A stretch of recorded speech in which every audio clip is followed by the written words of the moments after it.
There we go. Did I click the right thing this time? I think I did. There we go. Sometimes my program and YouTube don't actually like talking to each other. So, you know. Alright, let's turn that down. There we go. There we are. Alright. Good morning. Hi, May. Oh, I forgot to get my foot thingy over here.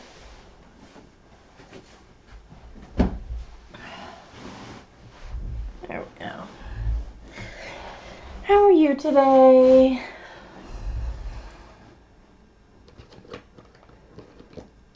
Let's see. Hi, Kim. Hi, Melody. Hi, Janet. Let's flip that in there. I'm going to turn it. We're still in Country Charm by Creative Haven. I'm finishing up this page. Got a lot done, but actually not a lot. You know how it goes. So I'm gonna put it aside because I want to finish the the siding. Zoom in. There we go. That's in the way. Something's always in the way. Oh, you're having a nice morning? That's good. We're overcast again, I swear.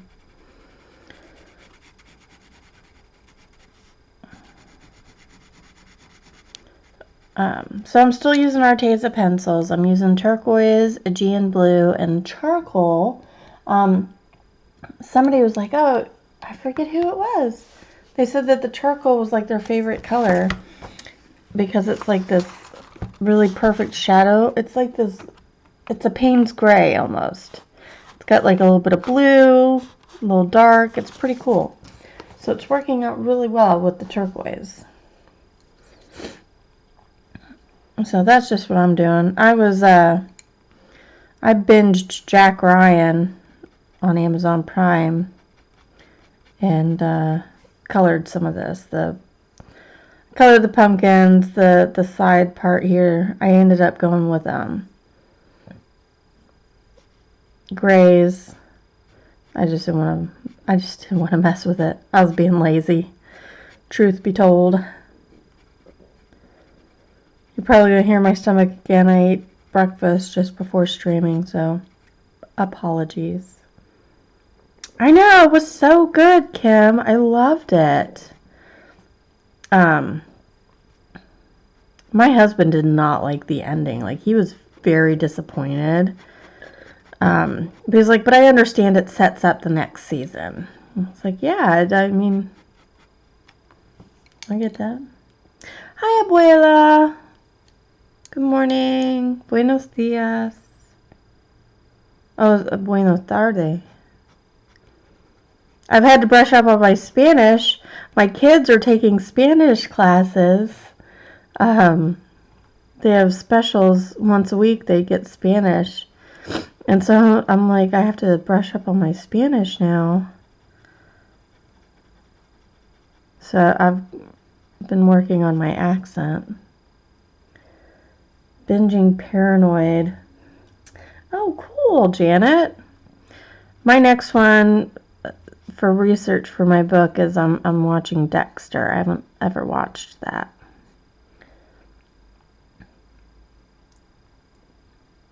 Oh, Melody. I hope you feel better.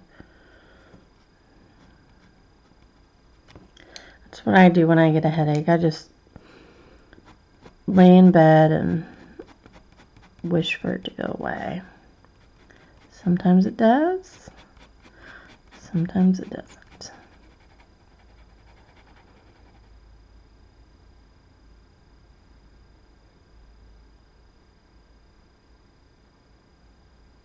Where is that, Janet? I know I'm gonna butcher him. Dexter's wonderfully creepy. Oh my god, so Dave came home And I've been researching my Nano book, which has a serial killer in it, right? I was like, honey, I'm probably on a list somewhere because I may have researched how one becomes the serial killer. And he's just looking at me and he's like, well, have you looked up strangulation? I was just like, well, that was my next thing. So I looked up strangulation and it was like, it took me to like the Strangulation Institute. So like my browser history is really funny right now. He's like, don't worry.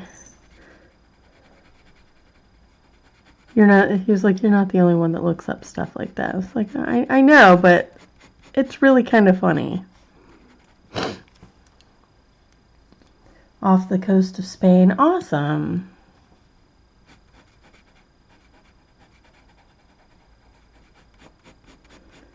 I know there are some, so I was taught proper Spanish, but I worked with Mexicans, and it did not always translate properly.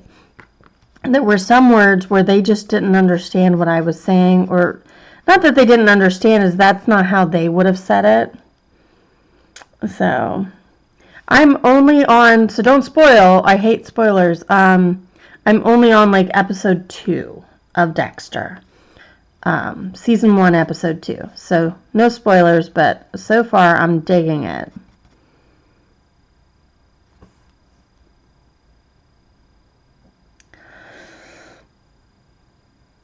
I'm sorry, Abuela, I did not get any of that. I might have to, Kim. I took 4 years of it in high school. And mostly I can ask you where the library and the bathroom is. So, you know. I had a very good teacher, though. She was very immersive. After your second year of Spanish, you weren't allowed to speak English in the classroom. Okay, Kim, I'll have to check that out. Thanks for the tip.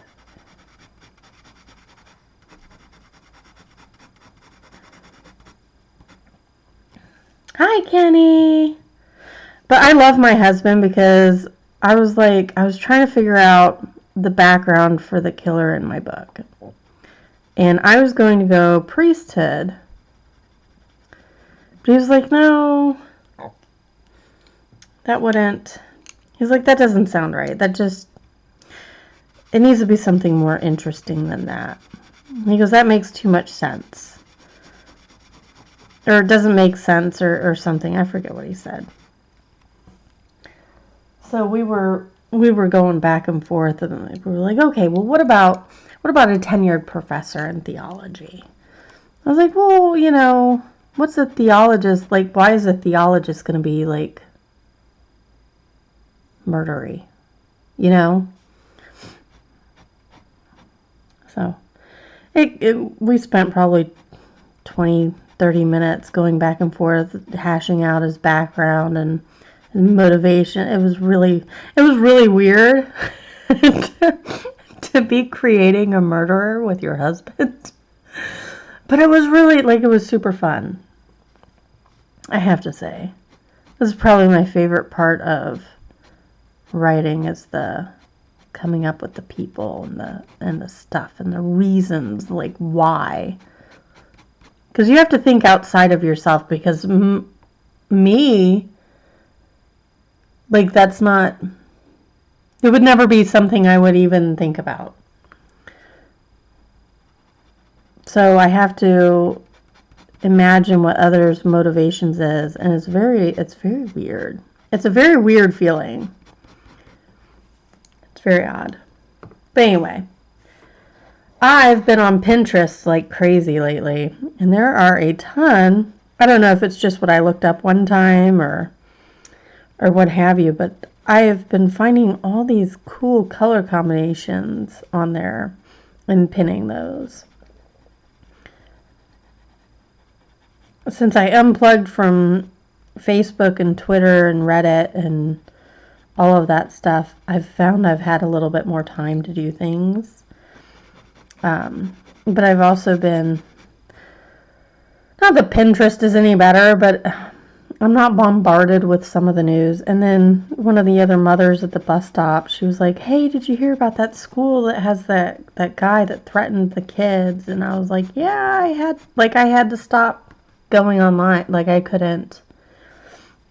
I was like, if I kept reading that, I would have gone crazy, and I just couldn't do it. And those poor parents, you can just like hear the desperation coming through their words on the screen, and your heart aches. I'm like, I just couldn't do it. And she was like, she's a child psychologist, and she goes, yeah, there's times where I have to walk away too.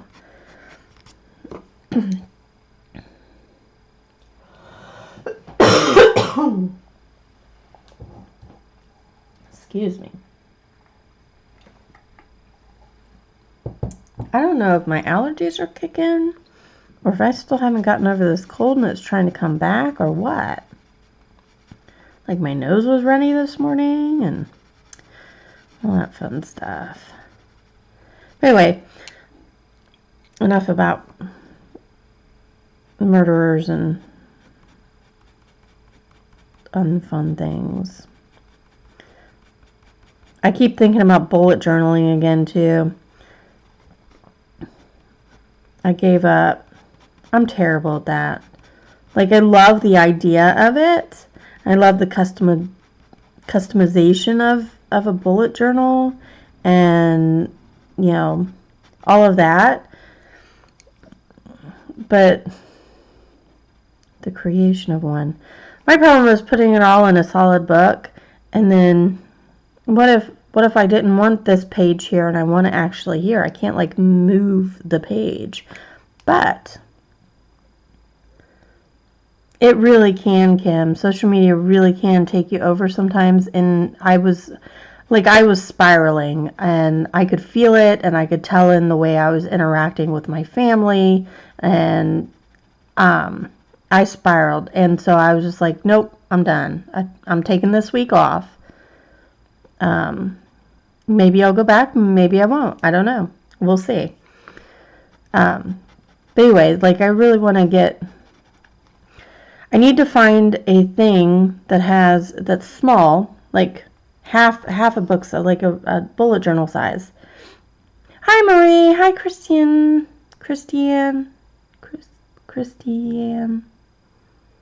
A knife and tape. Kim.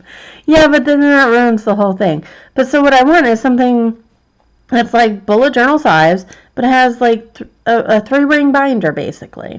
That's what I want. 3-ring binder and graph pages. That's what I want. I just have to find it now.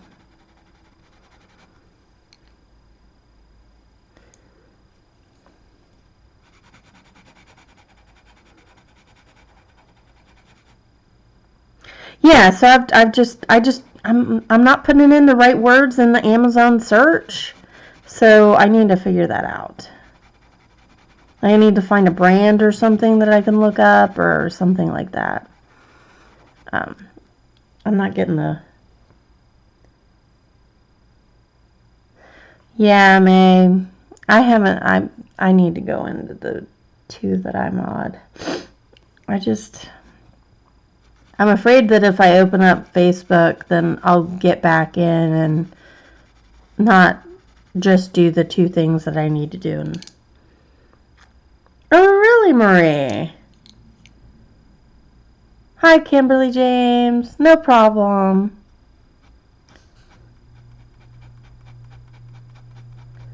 You just made a bullet journal out, Marie, out of the 3-ring binder type stuff?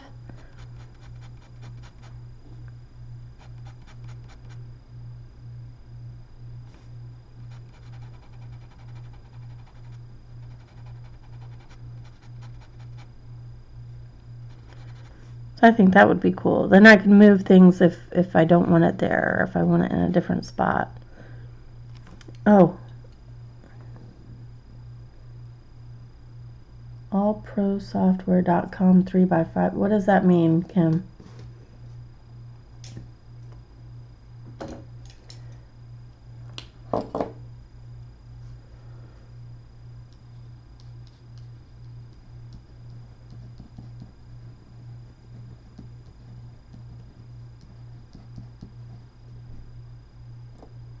3x5 size. Okay. 3x5 would be like really small. Wouldn't it? That would be. That would be really small. Like I'm looking. So if you normally have 8.5 by an 11, I'm really looking for like a 5, not a 3. 3 is too small, but like 5, maybe 6 inch by 8, 5 by 8, something like that. Oh, Marie, I'm looking for a small 3-ring binder that's like a bullet journal size that I can put graph paper in and bullet journal on that instead of using the bound journals. That's what I'm looking for.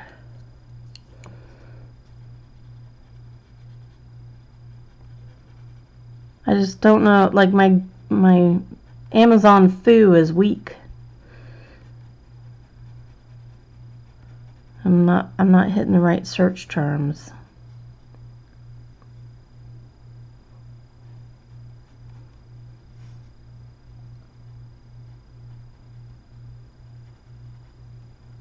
Somewhat, sweetie.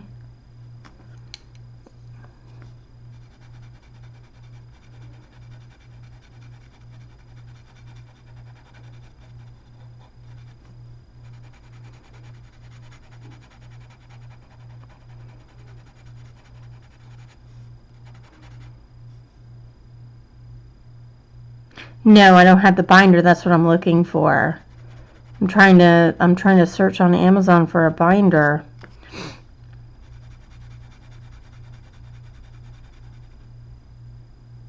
Five rings. I guess that can work. I don't have a hole punch, so I would have to get a hole punch for it, I would assume. And then I could just cut down my own graph paper. I have graph paper. And I would use better graph paper than I can typically buy, like Rhodia or Clairefontaine, because I would use my fountain pens in it, and fountain pens require a little better paper. Junior size, okay. So Filofax.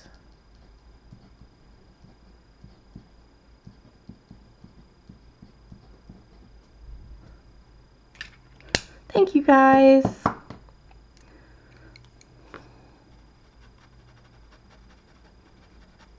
The power of the group.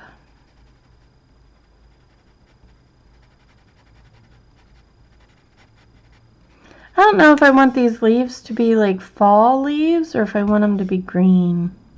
Round ring. I saw one on Pinterest and now I'm obsessed. I want it because I like the idea of being able to move pages. Because what I would like to do is be able to move like the yearly tracker stuff. I would move it per month so that it's always with the current month instead of just having it like stuck off somewhere. So that always bugged me.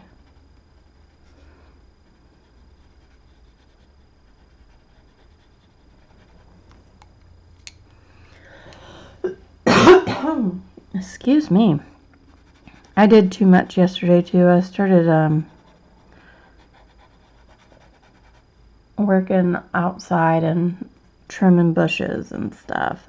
Speaking of which, I actually have to go out and trim a tree today because there will be yard waste pickup tomorrow. Early tomorrow. So I've got to get it done today. Zoe's got Girl Scouts today. I still have to figure out the journey for Kaylee's Girl Scouts. I tell you, I don't even know.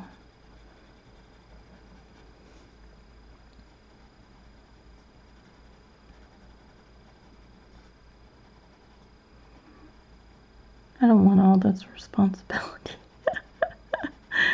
I just want to color and make dinner and write a book. That's all I want to do.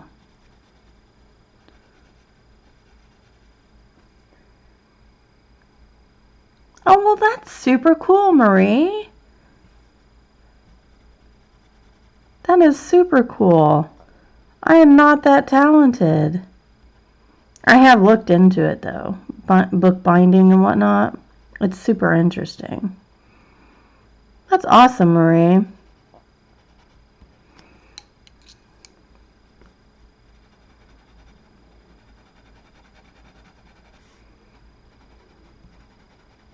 Hi, Charlotte. How are you?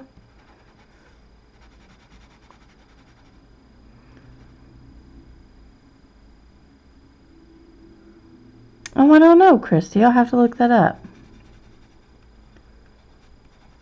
Just get a planner and take out the pages, basically. That could do. That could do.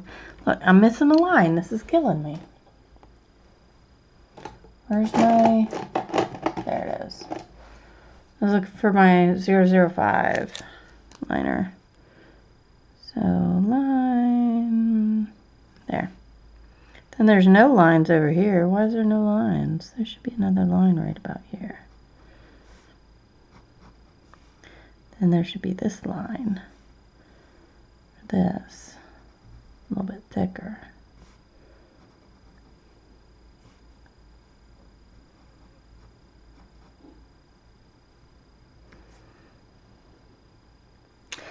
That's a good idea too, Christy.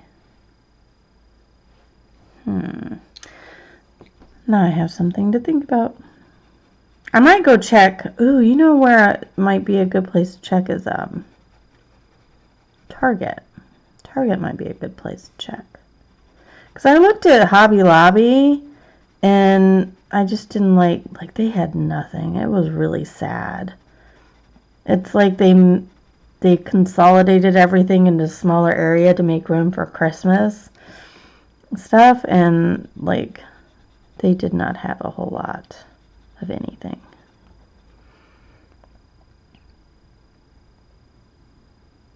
No problem, Charlotte. Kim, are you talking about the planner? Let me write that down because I'll forget.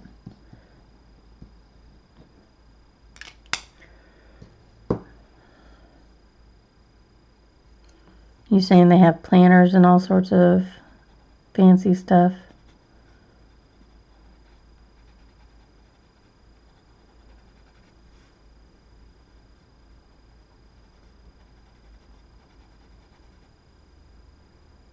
Oh, cool, Kimberly. Yeah, I'll have to check out Target tomorrow. Tomorrow's payday. And bonus, my husband doesn't have to buy a new car because the light went off on his car. It just needed oil. And I knew that. But I didn't want to tell him he couldn't buy a car.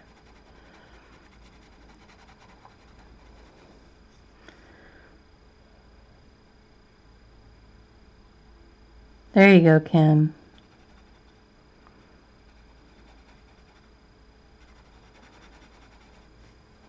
Yep, I might have to make like a Target. Maybe I'll try Michael's too.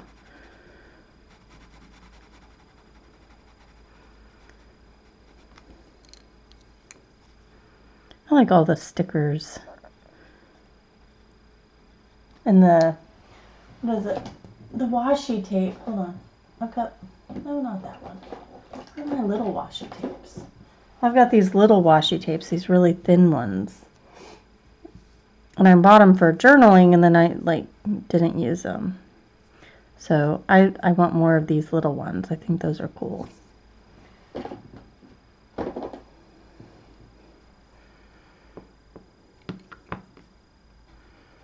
And I know Michael's tends to run washi tape on sale every now and then.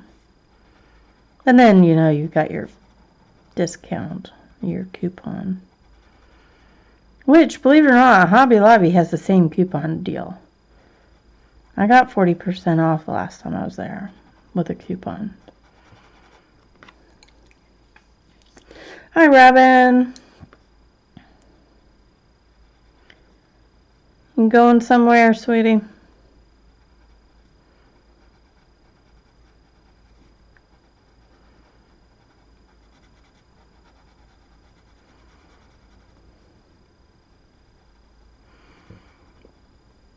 Oh, hiccups.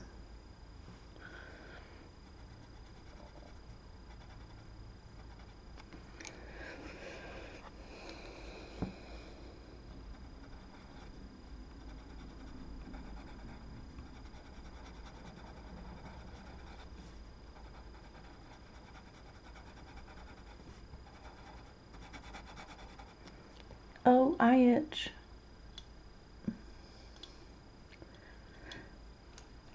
Last night I was watching Dexter and whatnot, and I had like some Cheetos in a bowl. And I had paused Dexter, and my husband and I were chatting. The cat jumps up, Miss Marvel jumps up in front of me and just starts sticking her nose in my bowl. Just like, you little.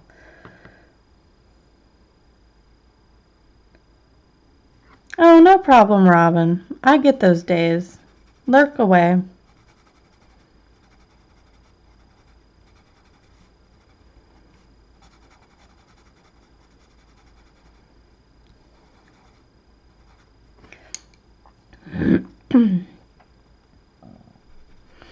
Yeah, she's like, Miss Marvel's getting bold. I did notice she didn't even go anywhere near our chili braised beef last night, which was really interesting. I don't know like what flavor profile that was, but it was super interesting because it had, I want to say it's more in like the Caribbean vein, but it had like ancho chili powder, chipotle chili powder, paprika, and cinnamon. And then some molasses in it, tomato paste, onions, garlic, salt, pepper, and beef stock. Like that was the thing. What you braised the beef in. And it was super interesting. I'm actually going to have it for lunch today. I had enough left over. But like I can't place the flavor profile. I want to say it's kind of like Caribbean, maybe Cuban, but it's something we've not had. Like I've never made it. Like it's only a flavor profile that I've had at restaurants. So it was very interesting.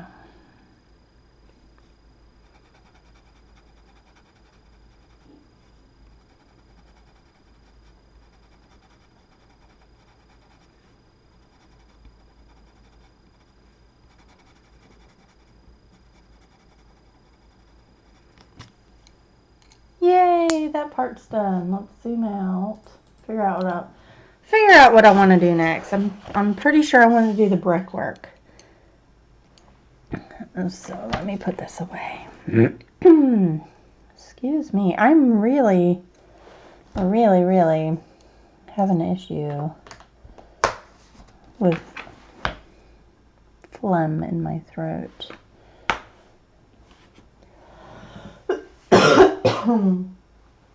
So I have this app called eMeals right here. It's called eMeals. This is actually the recipe. No, this is what I was going to make today.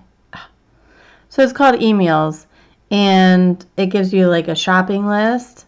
So I took this shopping list to the store, and I bought all the stuff. It gives me shopping lists. It gives me meal recipes. So I usually choose anywhere from 10 to 12 meals for a 2-week period. And then it gives me the ingredients, the instructions, nutritional information. So, which is super cool. It tells you it's dairy-free, gluten-free, vegetarian, vegan. They have low-carb diet meals. So they have clean eating meals.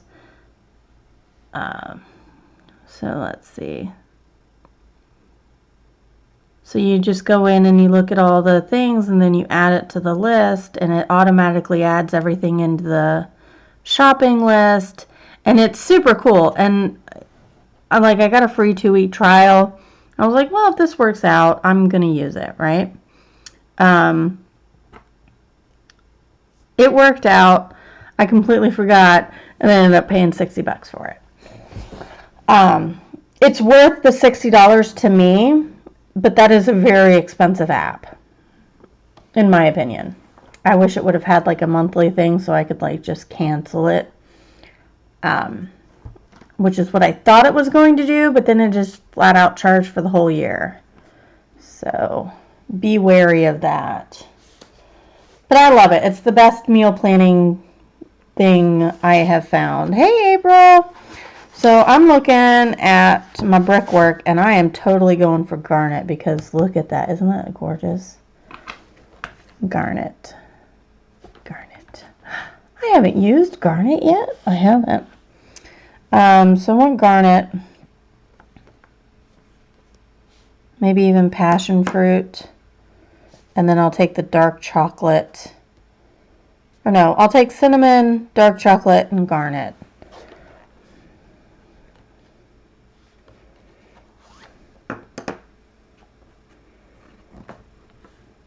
Dark, no, that's espresso. I want dark chocolate. There we go. So I'm going cinnamon, garnet, and dark chocolate. Or do I want cocoa? No, I'm going to go dark chocolate. It's got a little red hint on it. It is a lot for one app, May, and like I said, I really expected it to be, because it was only like 3, well, what does that work out to?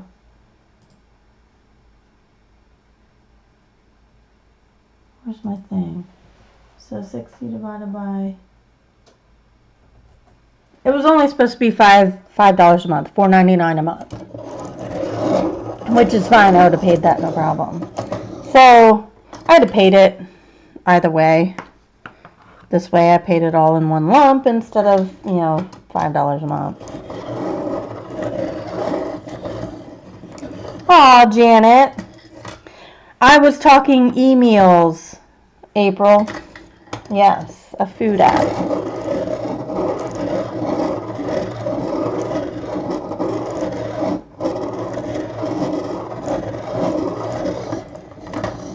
Hi, Rebecca. Hi, Chai.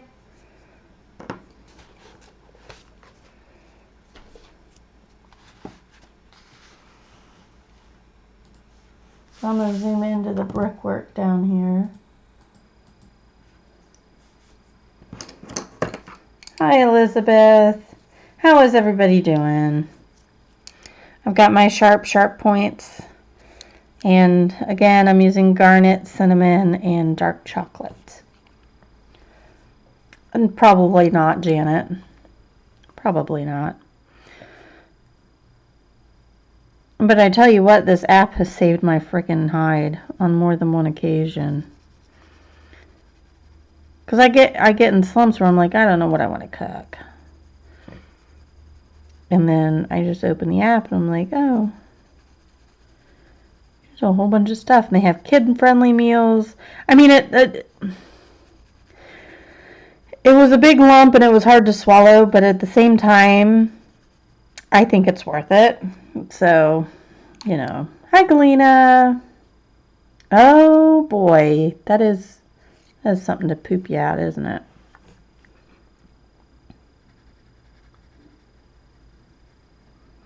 So I took the cinnamon as a base layer. Now I'm taking the garnet.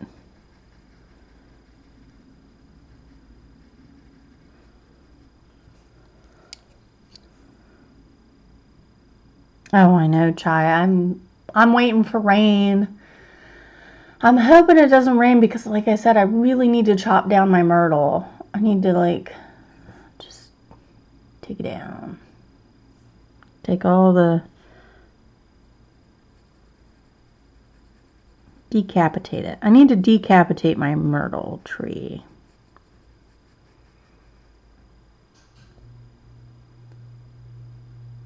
Yeah, Janet, that was my problem. I was super bored with my cooking. And anytime I went to go look up something online, it was just like, that's too complicated, that's too, you know, I don't have time for this, I don't have time for that. They have, I kid you not, so it goes through like your normal all recipes, Food Network, Taste of Home. So it's got all of those normal, I think they just added Paula Deen. They keep adding in new, they separate them out so you can look through a week worth of a meal plan under each one. So there's a week worth of Eating Well, there's a week worth of Taste of Home, there's a week worth of Paula Deen. You just go pick and choose. You don't have to stay in any one. There's clean eating, there's low calorie, there's low carb, there's vegetarian, there's vegan, there's kid friendly, there's eating on a budget. So, you know, you do a week's worth of meals under like $85, I think they said. So there's like a whole bunch of stuff in there, and I found some really good stuff that I was even surprised that the kids would eat, and they just like loved it. Like this Greek pasta salad. I was like, there's no way these kids are going to eat this Greek pasta. No, man. They ate that thing up. It was, and they're like, well, I want it again. Like, well, crap, I didn't save the recipe. So here's hoping it comes back again. Though I have noticed, like, they do repeat some recipes, so.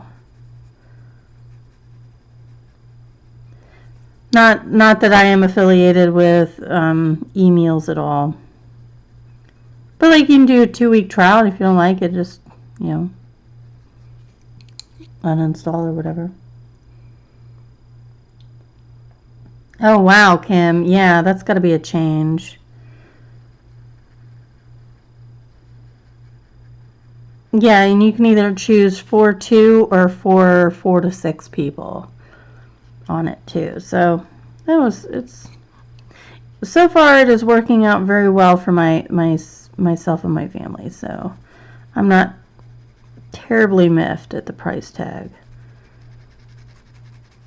Other than they weren't very clear that they would charge it all up front versus monthly.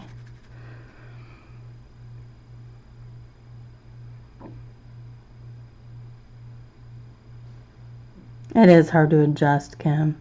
Ooh, what flaky biscuits? I like flaky biscuits.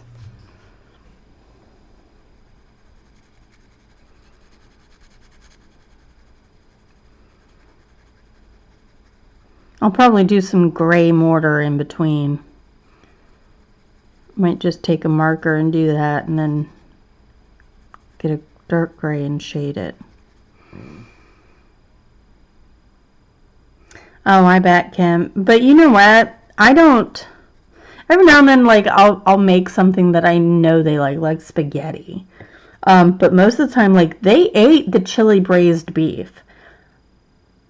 Zoe did not like it, but I gave her, so it also had egg noodles, so I just gave her butter noodles. But Kaylee liked it. So I don't really pull punches with my kids. The rule at the house is I don't expect you to like everything I make. But what I do expect is that you at least try it. If you try it and it still is not something that you feel that you can sit and eat, I will make you a peanut butter and jelly sandwich. If you argue before dinner and say you're not going to eat it, you're not going to like it, and you want a peanut butter and jelly sandwich, then you have forfeited any snack after dinner or before bed. So usually they try everything.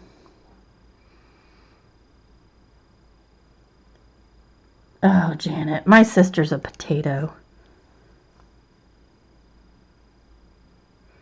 Thank you, Kim. Yeah, my sister's a meat and potato person. I'm just like, I can't. Like, I like meat and potatoes, don't get me wrong. But, yeah, Galena.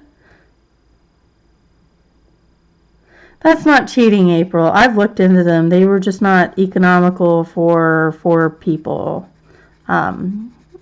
it was easier for me to use like a meal planning app and then just buy my food. And then I can, you know, cheat and not buy the name brand stuff or whatever. It was much more economical for me to do it that way. Like if it was just Dave and I, oh totally, I would go to that meal plan stuff in like a heartbeat. Oh, that's okay, Chai. Yeah, Kim, you've really got to start it from the beginning. You can't, and that was something Dave and I had talked about. I'm going to get the black out too. Or no, I'm going to get that charcoal. That was something Dave and I had talked about when Kaylee was little. I was like, I was a picky eater growing up, and I've only just now started to like get out of that habit, and my life is so much better for it because, you know, cutting onions out and mushrooms is really difficult, especially when you go out to eat. It makes your life, I need to sharpen this.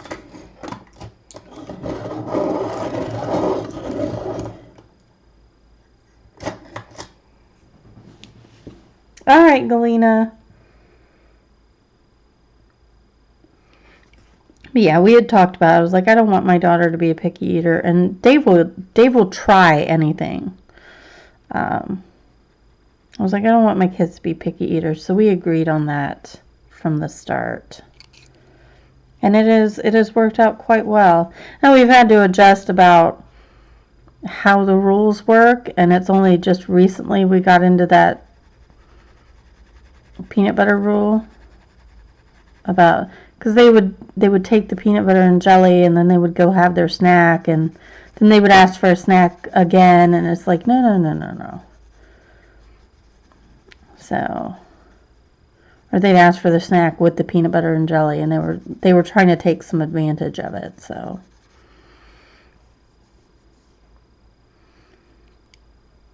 oh, Chai, that's so sad to see a kid with that so young. I know my oldest, we really think she has some anxiety issues. I mean, she comes by it honestly. Not even going to lie there. Between my husband and I, she comes by anxiety honestly. So, we'll see. So far, she's doing pretty well. Every now and then, something gets to her, but these bricks are going to take forever.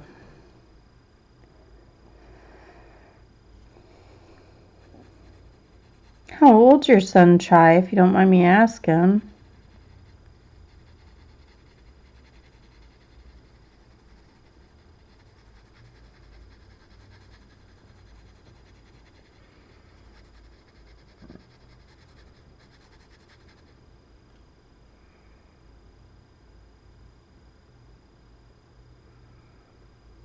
Oh, wow, Kim.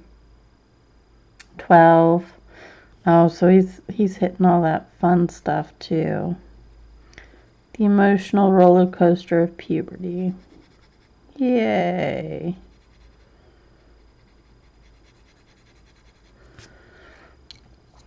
Wow, Kim. I couldn't imagine only eating French fries.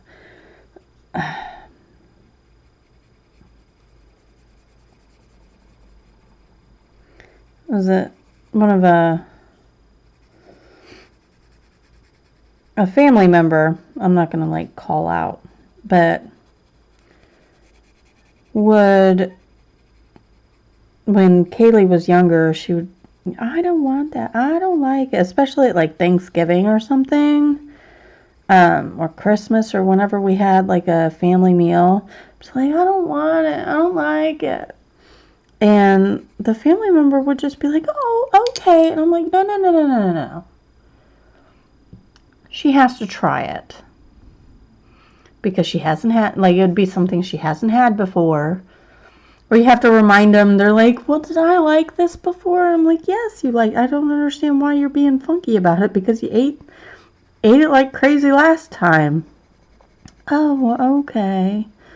But they would just be like, oh, okay, you don't have to eat that. Here's a cookie. And I'm like, no, don't do that. That's not okay. And I've made we had made our position clear on this prior, and they still do it. And to this day, they still do it. I'm just like,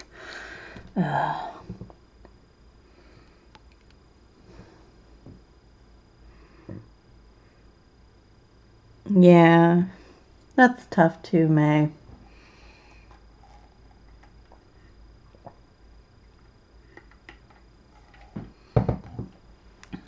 But yeah, this family member still does it to this day. And I still say something because it's my flipping kid. It's not your kid. You screwed up your kid. I ain't letting you screw mine.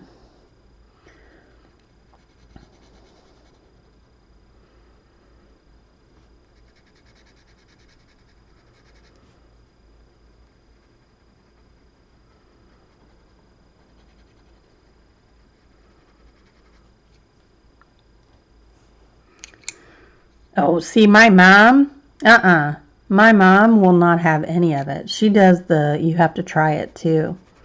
Because she saw with me, and my dad would not eat. He was like, I don't like that. And so I took after my dad. My dad was my idol as much as my mom. Like, that probably broke her heart. I feel bad, but for the longest time, my dad was my idol. And like what he said, I mimicked. He didn't like XYZ, I didn't like XYZ. So I was limited to bologna, hot dogs, pizza, and chicken patties. My nose itches. Hi, Braca. Hi, Barb. So, like, my mom's on it too. But then again, like, she actually cares and listens to what we have to say and takes our parenting views into consideration. So, that helps too. I wonder if I take. So this is the Caran d'Ache full blender, except for it's not a full blender, it's a little piece. I kind of want to blend that in. There we go. I don't want like too much white space, but I wanted it lighter. There we go. Perfect. Hi, pretty cat. No, I'm not talking to you, Miss Marvel.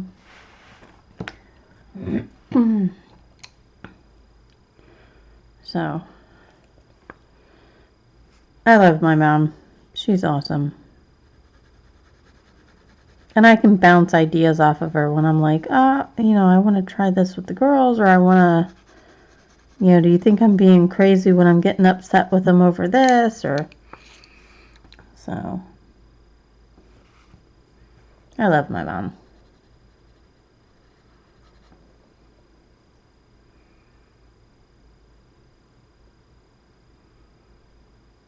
Oh, growing your own vegetables is so good. Yeah, you don't cook them to death. Well, my husband, he was like, why are these green beans still snappy? I'm like, what do you mean? I ain't cooking some mushy green beans. I said, then you've like cooked all the vitamins out of them.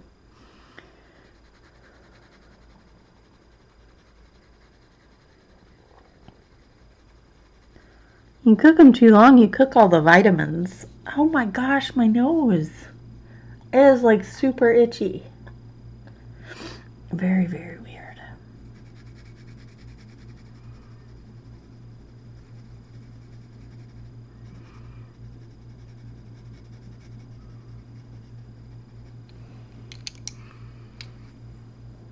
I'm thankful my husband's a very adventurous eater,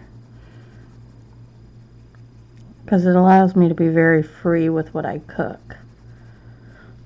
Now, we do have favorites. Like, we really like, even the girls, we really, really, really love pho, however you say it. I say it pho. We really, really love that. And the girls really, really dig. Like I said, that Greek salad I made. I'm trying to get them to get into. They really like tikka masala. See, I can't do spaghetti squash.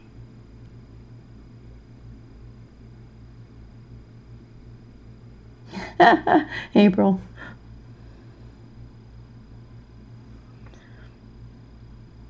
Oh, I don't like Brussels sprouts. I can't do it. I don't like cabbage either. But see, my grandmother, she was my mom's mom. She did Depression era cooking because she had 9 kids. So like it was a lot of cabbage, a lot of stewed cabbage and stuff like that. And so I can't do Brussels sprouts. I can't do cabbage-like stuff. I've tried 3 different times. Hi, Katrina. I know, right, April? That was life.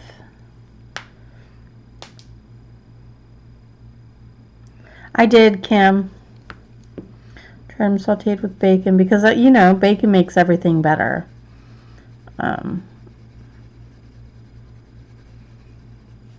Yeah.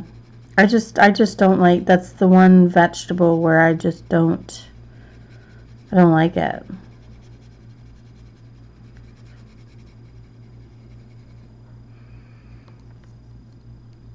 No, can't do cabbage.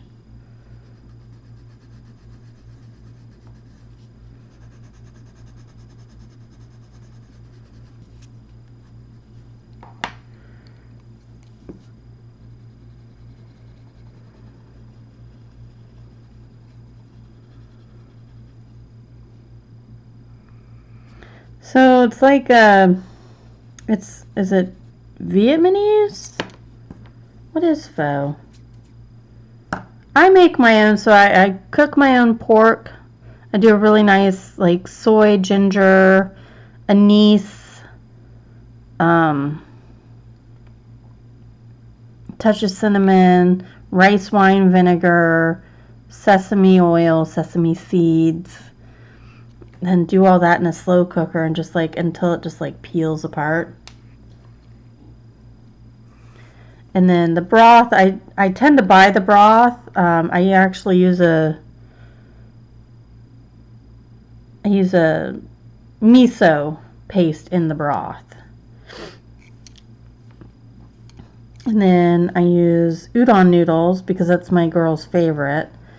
Then I put in like bean sprouts and green onions and what else do I do in that? Carrots, the meat. It's all, and then a little sriracha. Oh, Galena.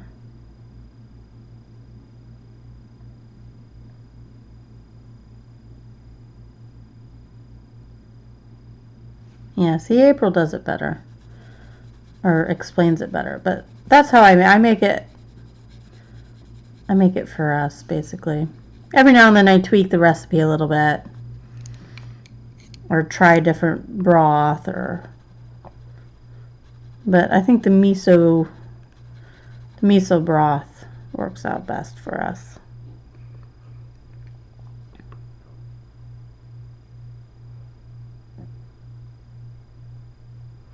Food is your first hobby. Uh-huh. I think food is everybody's hobby. Because you need to eat to live. And if you're... So my doctor, the last time I was out there, she was like, you know, so how's your diet? I said, well, I cook at home. We only go out to eat once, maybe twice a week, if that. You know, if I'm not feeling good, we'll order in pizza or something an extra day. But we usually go out about Friday or Saturday. There's actually a Lebanese place down the way that my husband wants to go to, and I'm excited for that.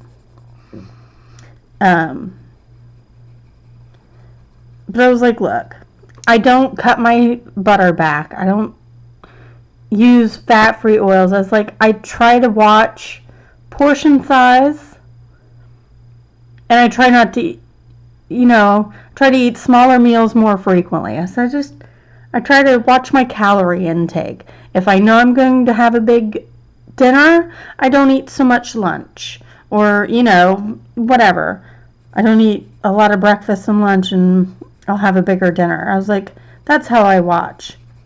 I said, otherwise, I like my food. I like my food cooked in fat, and I like my bacon.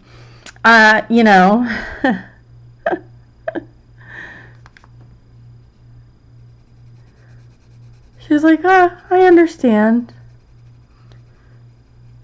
Then she was like, maybe a little smaller portions.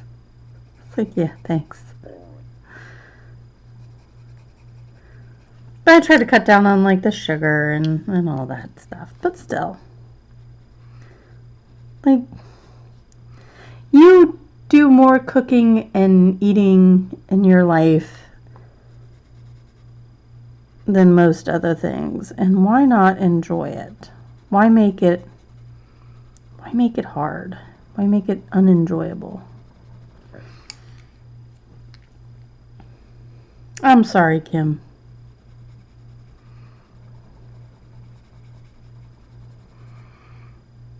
Thank you, Katrina. I'm enjoying this picture a lot. This has been very freeing for me. I didn't have any constraints in my picture this time. Self-imposed constraints. That's what I mean.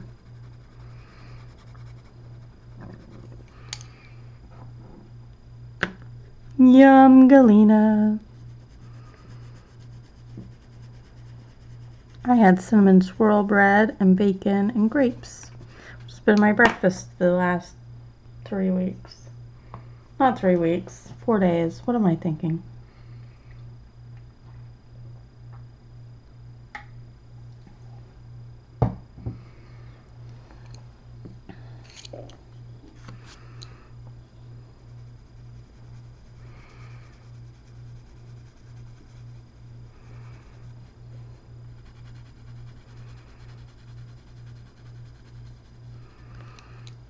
I think it'll be a nice little homey picture. I just don't know what color. I don't know what color I want to do in the stained glass up here. I don't know what I want to do there.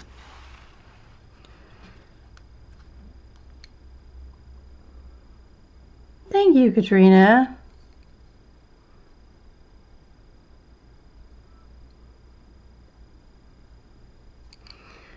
Really, Janet? I guess.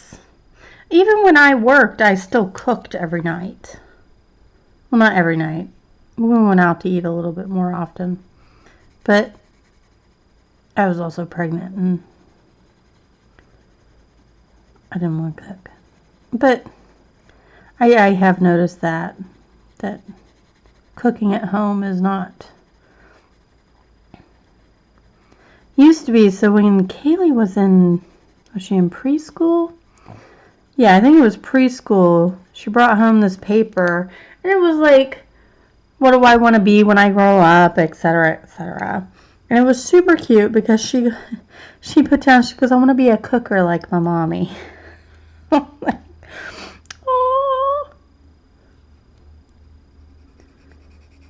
She's like, I want to be a cooker. It really is, Galena, especially when you're like have morning sickness or just general nausea, and then your belly gets in the way, and then your belly gets too hot because it's too close to the stove, but then leaning over, hurts your back, and it's terrible.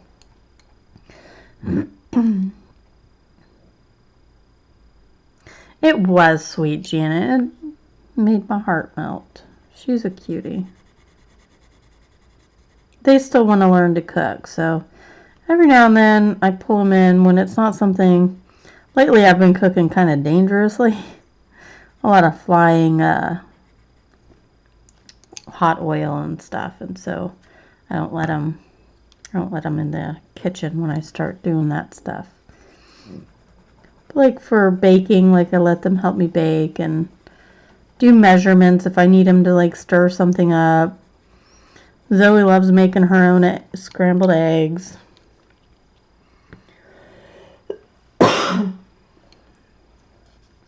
Yeah, May. Eating out is so expensive. Like my sister, for the longest time, because she, one kid was doing this, another kid was doing that, and, getting home from work at 7 o'clock, and there was a whole bunch of stuff, and they ate out a whole lot, and I'm just like, gosh, that has to be so stinking expensive to eat out constantly. Like, it's got to cost more to eat out than it does to make it at home. Katrina, I am using dark chocolate, noir, no, charcoal, I'm sorry. Charcoal, cinnamon, and garnet. Oh, I do that too, Galena, and then I just go to the store and get it. Like, nope, I'm not even, I'll just go to, and then I have like extra chicken or something. It's usually chicken. I took chicken out for dinner today, and Dave's like, what are you doing? What's the chicken for? I'm like, well, dude, I'm going to make rosemary chicken. And he's like, but why? I was like, so we can eat. And he was like, yeah, but you have Girl Scouts tonight. He was like, I thought Kaylee and I were on our own. I was like, oh, crap. So I put the chicken away.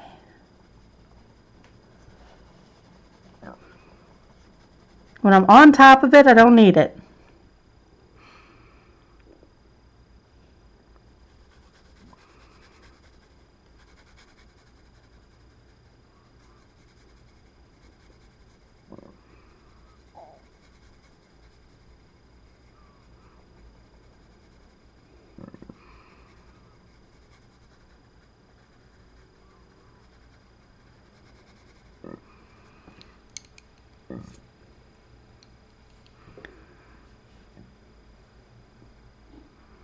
The names are cool, Kim.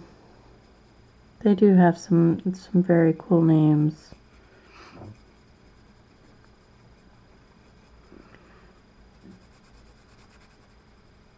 But then they're not.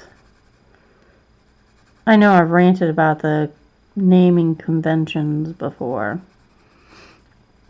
I just wish there was a standard. I just need a standard. Oh, Katrina. I'm not even doing nothing, honey.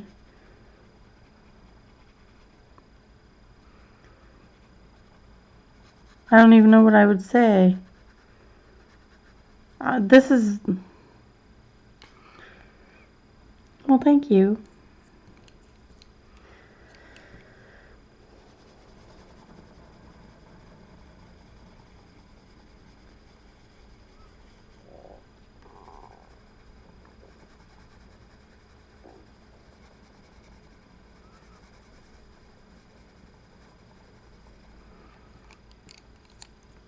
I'm just taking my sweet old time. Ain't got nowhere to be, nothing to do.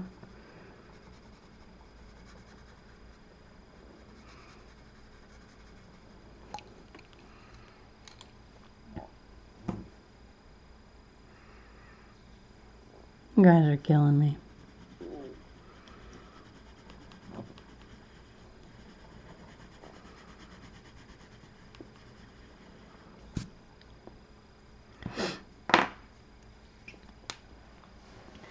Oh my goodness. Sorry, I have to stretch my elbows. Ah. Oh, oh, oh. Is that the sun? I think that's the sun.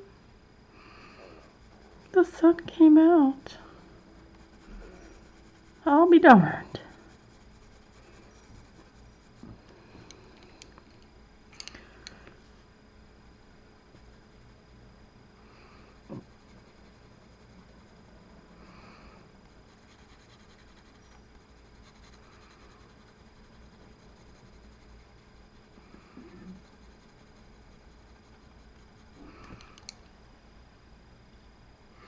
I don't even know what I would say.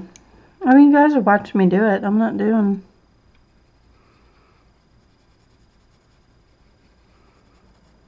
anything special.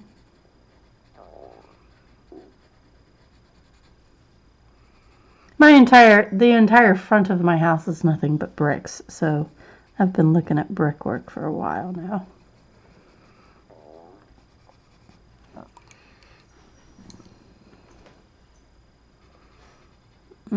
Sonny's playing with something without you, Miss Marble.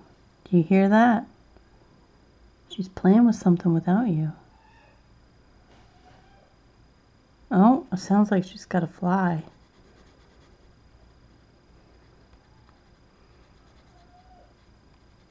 Should go see what's going on. She's making some funky noises, isn't she? Go see what she's doing.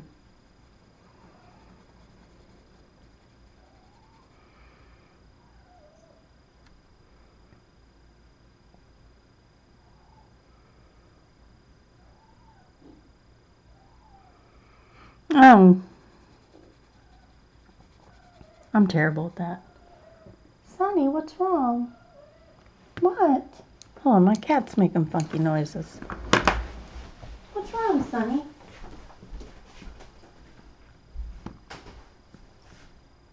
What is it?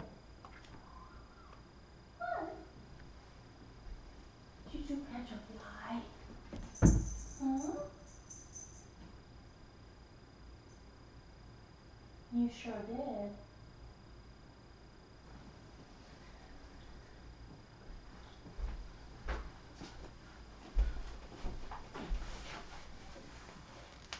Oh, that cat is so funny. She kills me. She makes these weird, chirpy, whiny noises. And it's always at the table at the entryway. And there are now like, I haven't vacuumed over there in a week. There's like 3 flies she's just kind of put down under there. And she just like bats them and chews on them and spits them out and bats them, and it's like weird. Hi, Marilla. How are you?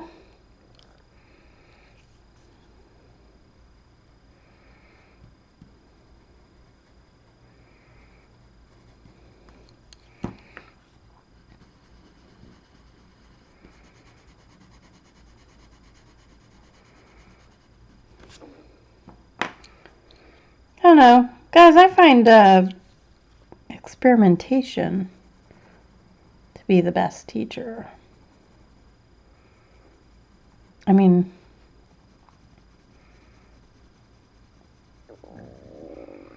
this is cinnamon, by the way. So I try to keep my things in order. So pencils. So I usually go cinnamon, garnet, dark chocolate, charcoal, back to cinnamon, back to garnet, and then do the thing.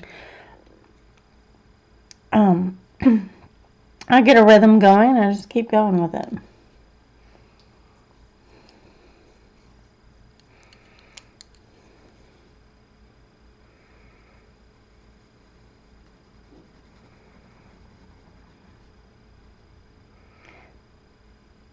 You just gotta start, Kim. So I tend to like to do lightest to darkest. Some pencils don't work that way and you have to go darkest to lightest. But that's per pencil.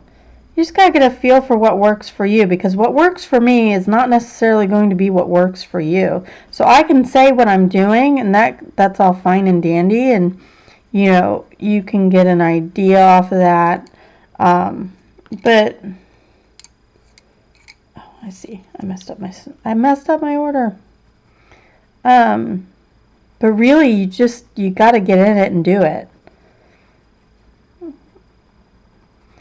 Because it's not like building a car. Putting slot B in piston A is the only way you can build that car. That's not the same for coloring. coloring has a wide range of how to do something. And it's all very personal to you. Like May's way of coloring, I can't do that. I've tried. Like I can't do, that's not how I like to color. That's not how it works for me.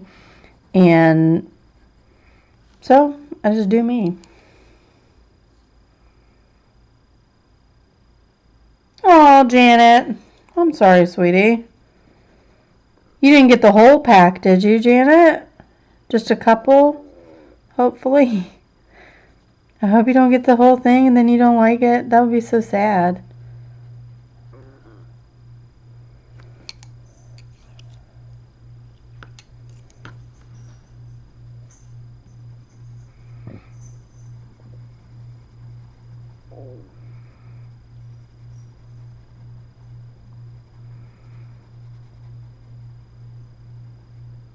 Oh, Janet. Are you going to send them back?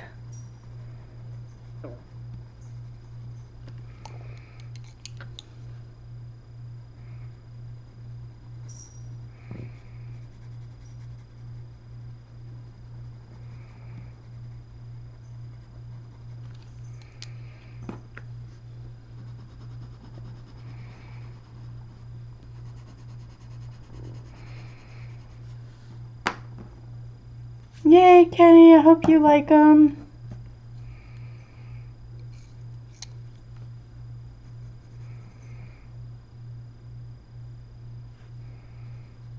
Yeah, they can be paper picky.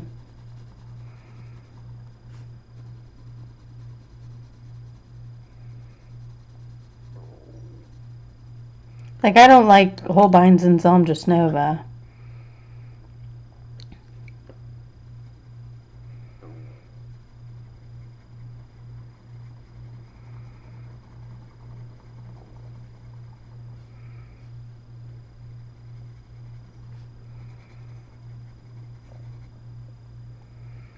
No, they are, Janet.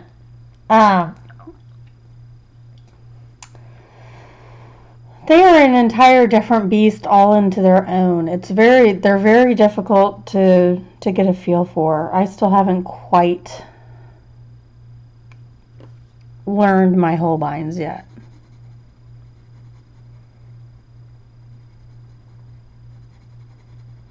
I keep trying though.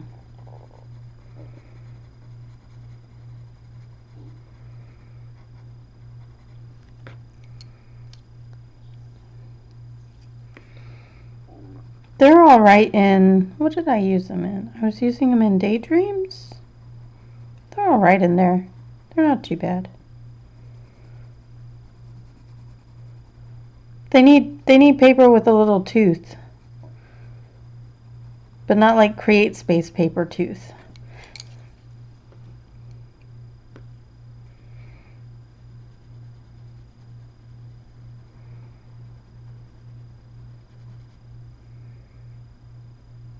Yeah,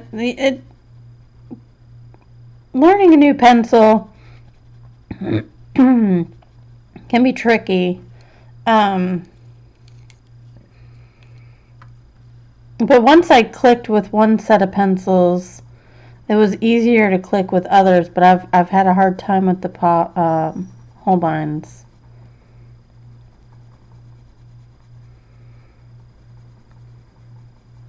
I haven't found their sweet spot yet.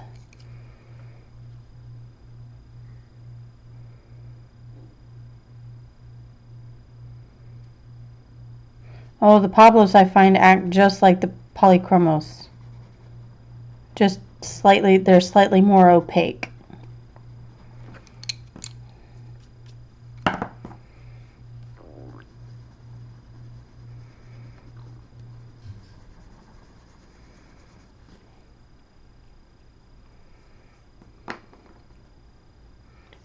You know, Pablos are slightly more opaque than the polychromos, but I find both of them to be a joy to use together. Sorry, I had to take a drink.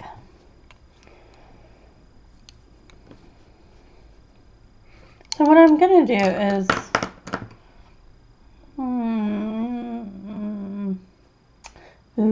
warm gray.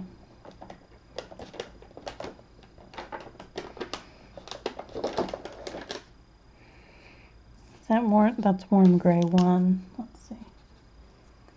Yeah, that'll work. So warm gray 1 and the Pitt pens. I'm going to go through and do the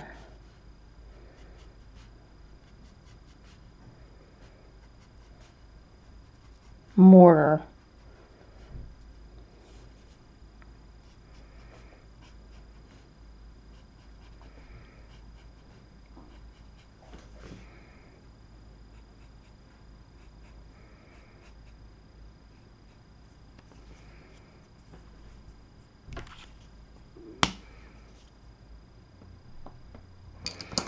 Janet, I'm still not necessarily a fan of Prismacolors. Every now and then they surprise me and they work out really well, but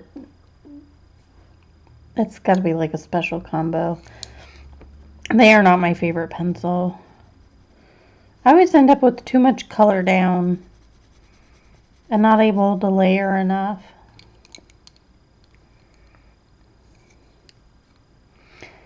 Pablos are more opaque, which means they cover more. They're not transparent like the polychromos where you can see the color underneath.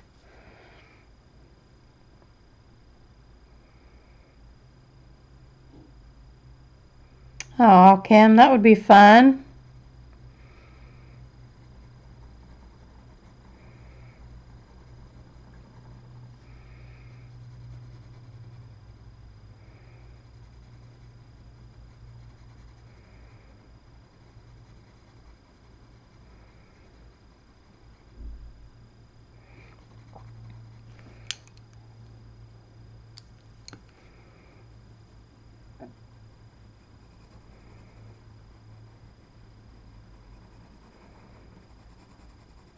This is probably the best paper for these Artezas.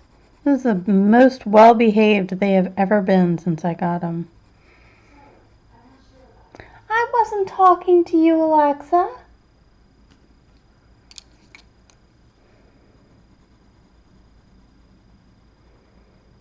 The Alexa in the kitchen, not the one sitting next to me, the one in the kitchen, decided to talk to me.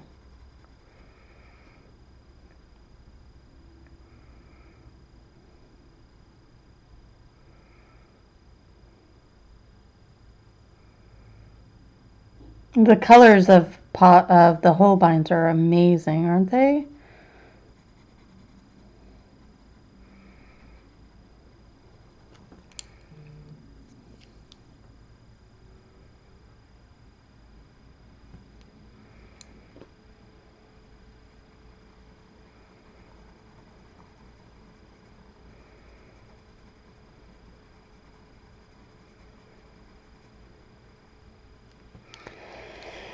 Oh, crap. I forgot the judiciary hearing was today. No wonder my AP is going nutso.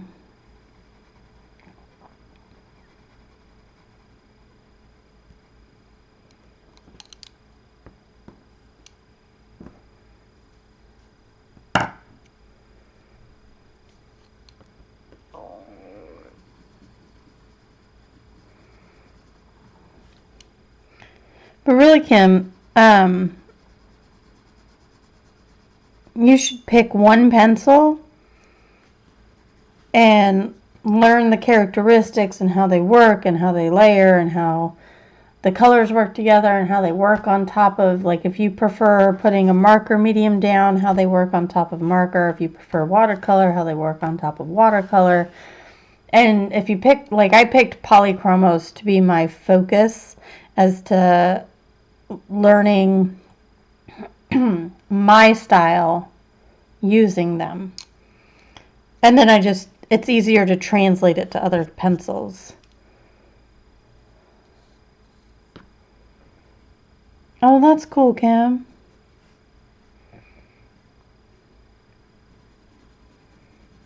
That was super nice of Shalene.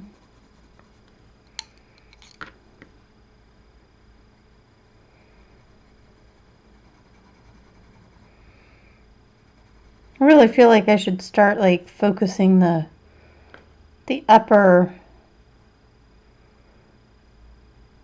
highlight more into the middle and then go this way with the highlight, but I don't know that I want to do that because I've got all of these focusing inward. I really should.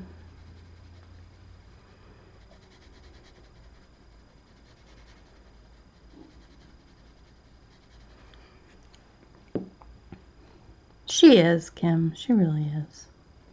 Oh, sorry.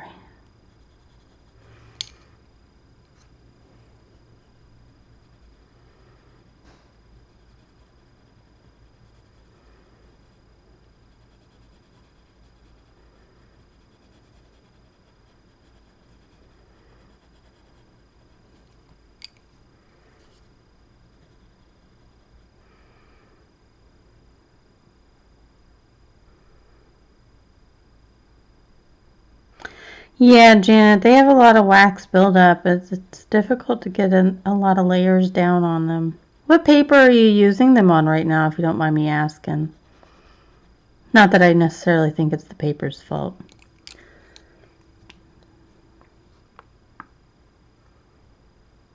I am. I'm talking about, kind of.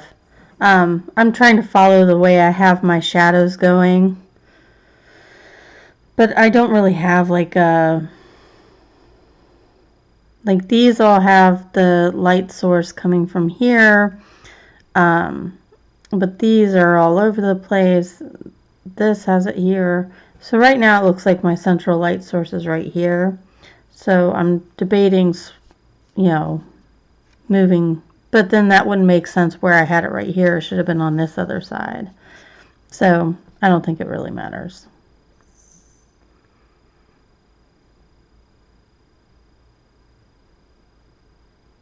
Oh, yeah. That's not going to work for anything. I can't even get Prismas to work on that. I don't know if I got like the worst Create Space paper imaginable or what.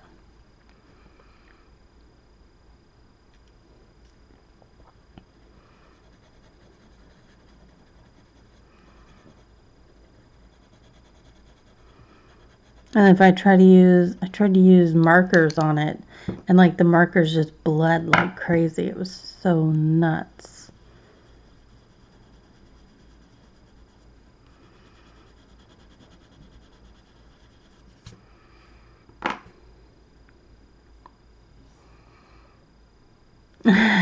Janet.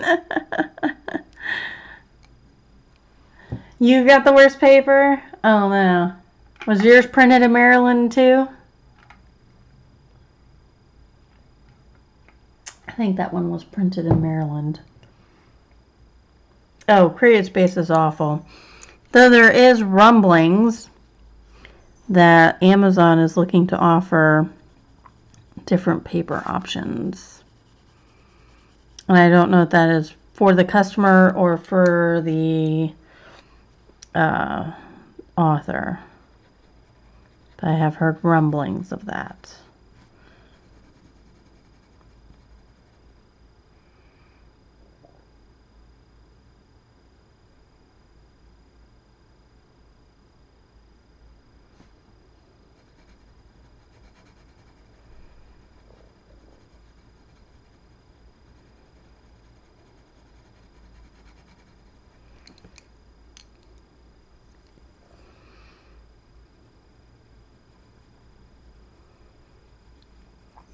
I have a perfume on today whose notes listed. The first one is fir jam, like a Douglas fir or a coniferous plant tree. It's fir jam.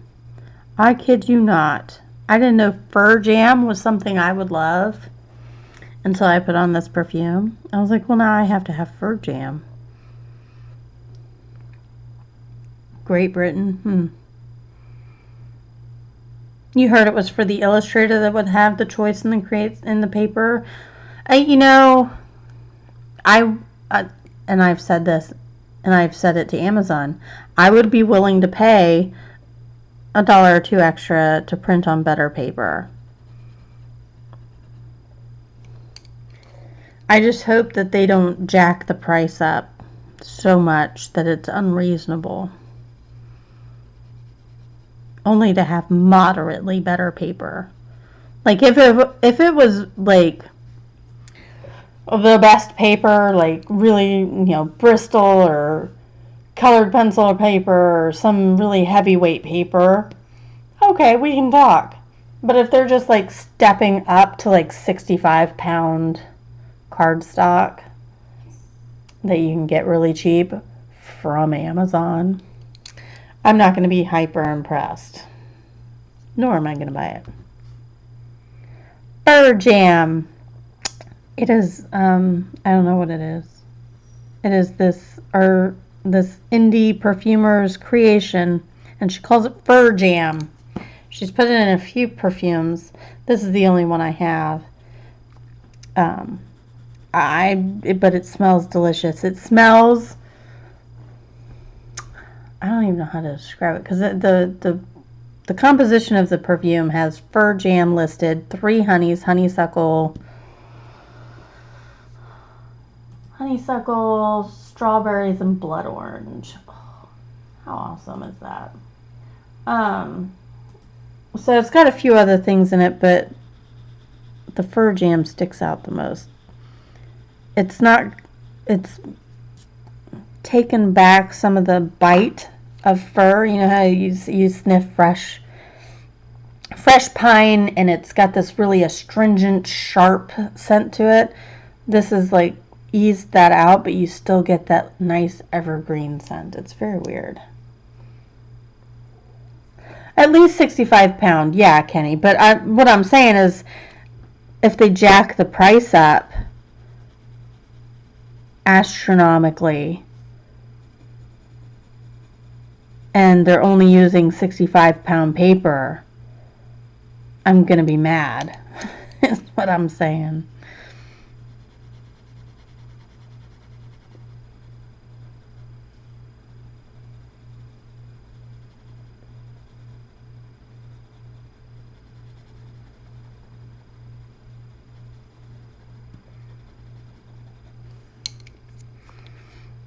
Yeah, I'm sorry I can't give you a better description of Fur Jam. It's a proprietary thing, and even if I asked Julia, she probably wouldn't tell me.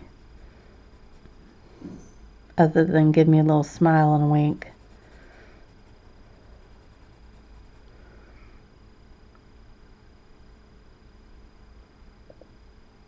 Right.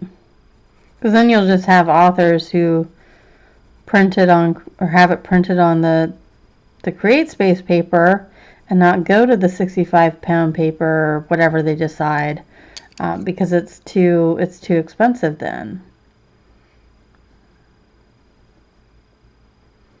And then nobody's going to buy, nobody's going to buy their $20 buck. Maybe. I don't know. I could be wrong. I mean, I don't know. I buy stuff at stupid prices, looking at you emails.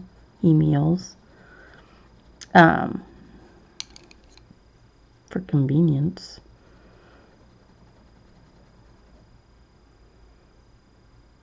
Yeah.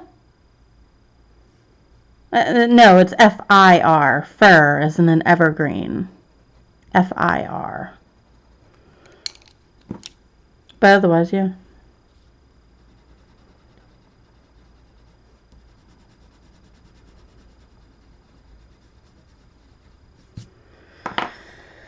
Oh, there's a lot of these, man. I'm tired of brick. Tired. There's a lot of brick, guys.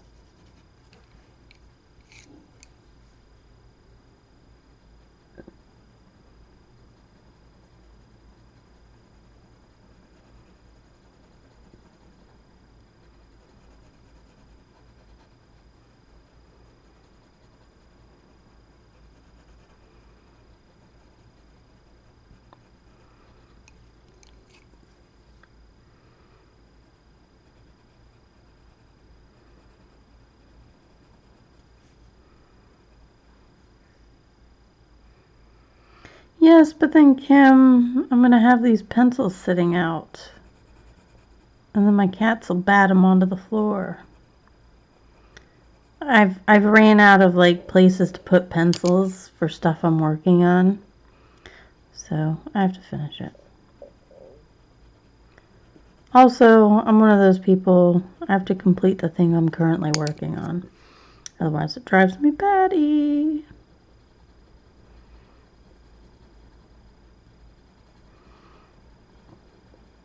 So I finished all the wood. Though I may not have finished it, but we'll see. Even did the gray wood.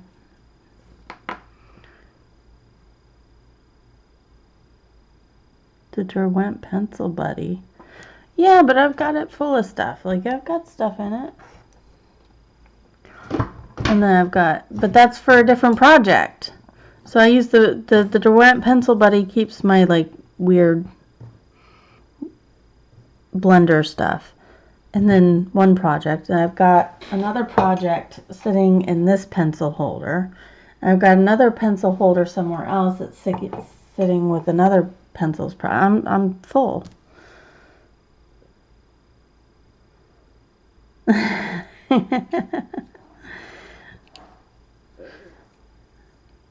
I can't put two projects in the same pencil holder. I can't do that. That's not how that works.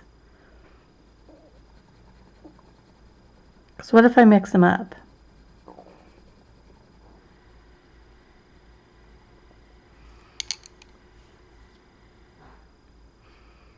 That's pretty cool, Kim.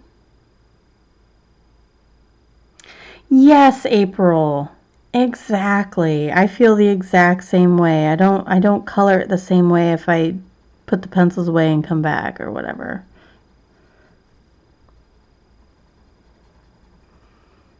And I know I don't. Like my woodwork is different.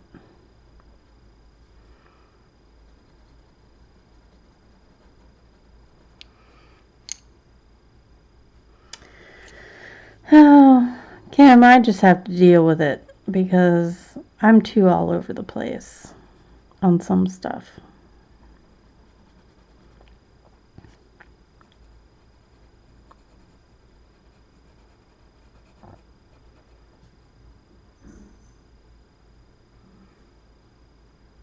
Temperature makes a difference for what, Janet?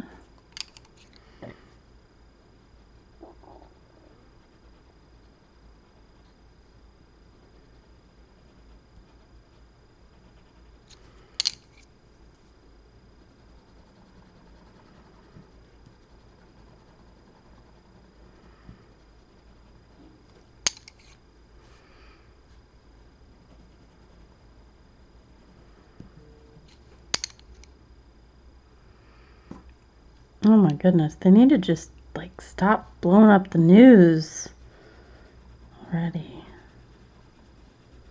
You don't need to know everything. I just want the end result. Oh, yeah, Janet.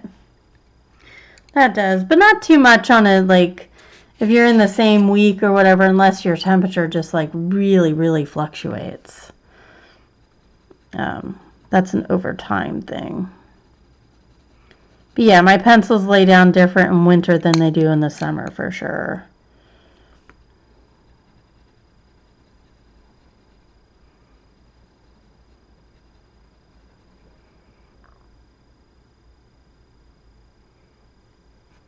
Yeah, I gave up on my diary.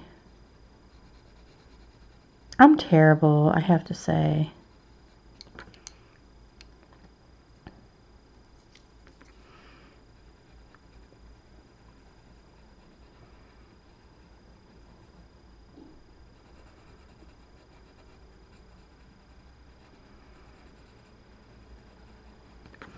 I need to whip myself into shape. Finish stuff. I'm finishing this though. I'm doing pretty good. Like I have to get better about finishing things. Don't you dare jump up on my lap.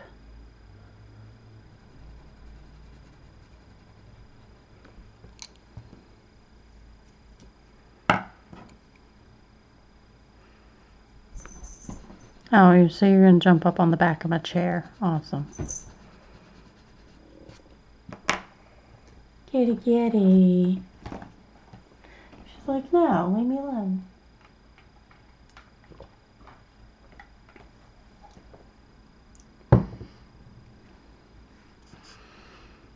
Yeah, May, I don't know how you kept a whip going for so long.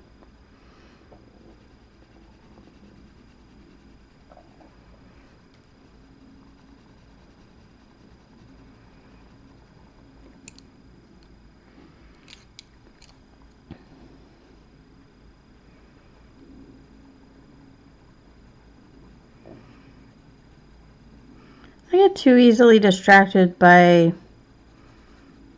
ideas. Like, I'll be sitting here coloring this, and then I'm like daydreaming of coloring a different picture. It's very bad, and I get very distracted. Because then I'm like, oh, I should just go color that picture. I can always come back to this. And then I never come back. So I've really got to get better at that.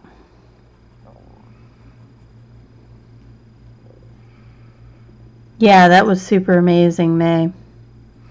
I'm proud of you. It turned out awesome, though.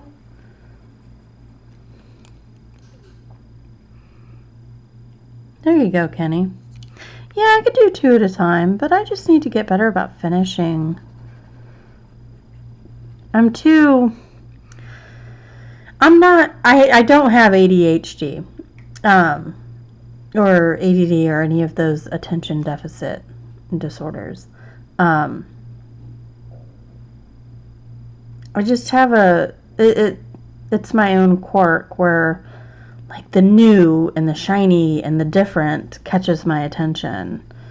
And because it's coloring, it's not like work where like really you have to do this and you have to finish this and why are you going and looking at another project? Come on. It's not work. It's meant to be enjoyable, but then I start getting down because I'm like, well, now I've got all these pictures I have to finish. So there you go, May. That's what I need to do.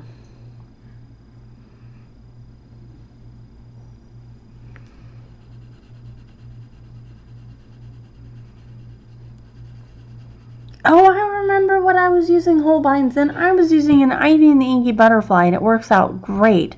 Janet, if you have Ivy and the Inky Butterfly, try your Holbein's in there. They're really, really good.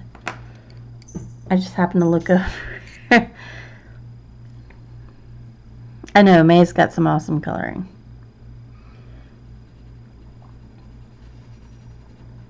I'm in awe of a lot of people's coloring. Some stuff that I may never be able to achieve, but I love looking at it. There you go, Janet. Excellent. Excellent. Yeah, I was trying to think. There was something I was working on. I was like, man, it's working out so good. Let me see. Is it this one? No, it's this one. I have a couple. I have to make sure I have the right Ivy. So it is this one. So this is what I'm working on. So I was using the sap green, the apple green, and the bottle green, and it's working out really, really well. I'm also trying something with it's going over the gel pen pretty well too. I'm using the apple green to go over the gel pen to give a kind of different look to it. So definitely try it in here. It works out pretty well. I've not been layering. Obviously, this is very, very small spots, so I've not actually been layering. I don't actually like it for the very small areas, but for like I think I'm gonna dig it on like the bluebells or whatever. So that's what I'm using them on.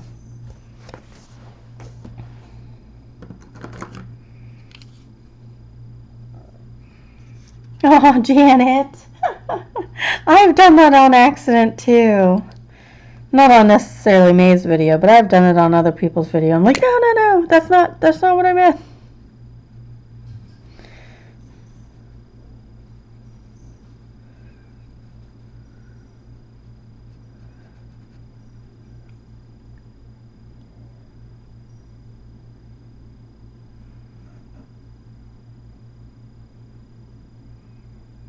Oh, I know, May. I get that too. I understand what you're saying, May. They do. They leave a lot of white space, and it's can be a bit much.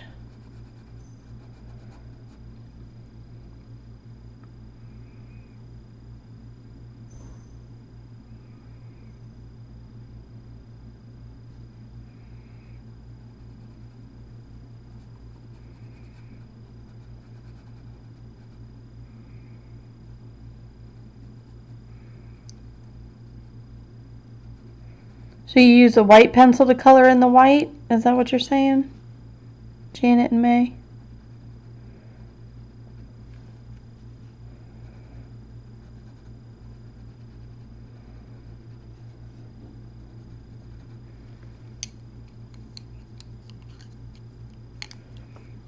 See, now I've got it in my head. I want to finish that Ivy page, because now I've got something.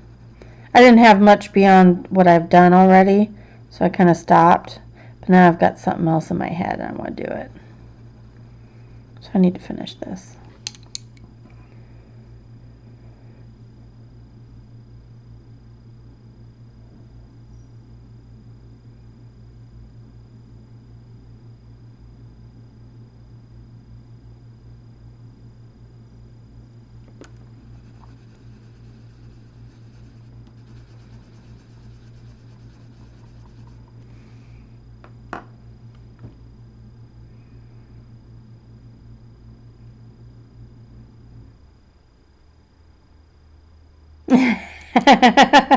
Katrina, you've got to have multiples of the books you love. I mean, if that's your thing.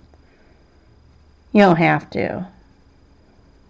But, like, I have, like, 2 or 3 visions for some pages. And that's really why I buy multiples, is because I have the, okay, here's my first go at it. And do I love it? Cool. Then maybe I don't need to color it again.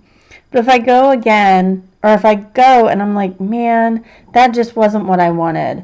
That wasn't the vision I had for this. Now I've got another book that I can then do another vision of that page. And I find that very freeing.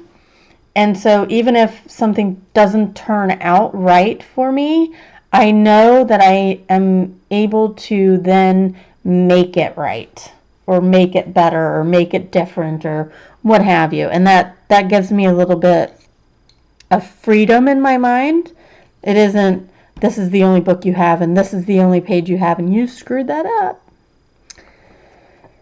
Because that bothers me.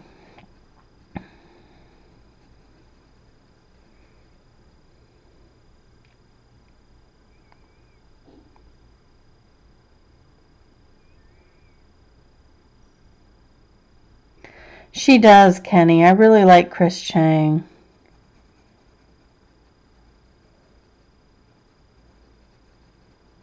I'm trying to leave more white too, but you see how that's going for me right now. I have, how many IVs do I have? I've got 2 of the US version and 1 of the UK. So I've got 3. I've got 4 Mythomorphias. I'm going to get another mythographic. I'm now up to 5 Zongisnovas, because I just got the Dutch version. Got 2 Magical Dawns. I want another Summer Nights. I want another Daydreams. I think those are my only multiples. Yes. Yes. Yep, that's it.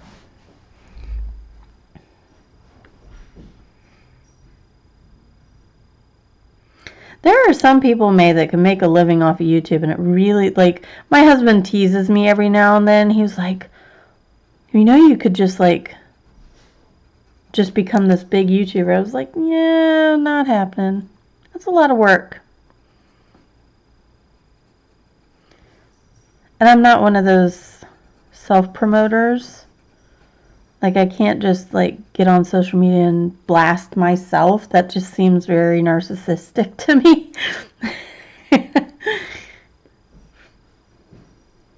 It is such a sweet book. It's not a nightmare, Kenny.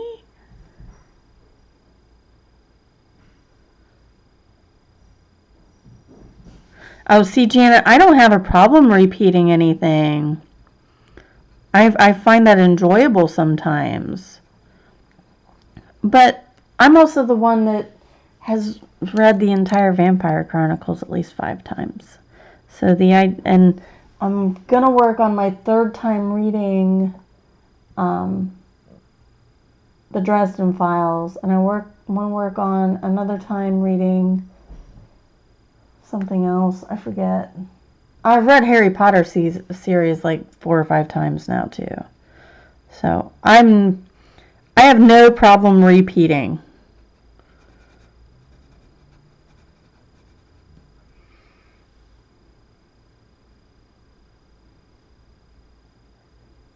Oh, I know, May. I know. I'm not saying it's got to be.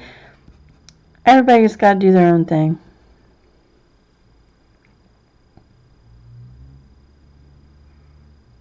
Oh, Katrina, that's so cute.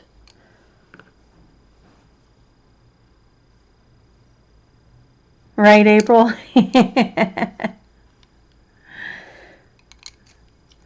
No, my husband's like, oh, you should get a job. I'm like, but this book I'm going to write is going to be like a bestseller and we'll be fine. I won't have to go to work. I can just write books all day. That's really, like, for real, being a writer has been my dream since I was a teenager. So, like, if I could make that happen, I would be on cloud 9. I know, me too, Katrina. I don't know that that'll ever happen, but it'd be nice. Little neighbor girl walked in and she saw all my stuff. Walked in our house for the first time yesterday and saw all my stuff and she goes, "Are you a colorist?" I said, "Yes, I am, sweetie." She goes, "I love coloring." I said, "I do too." She goes, "That's great." All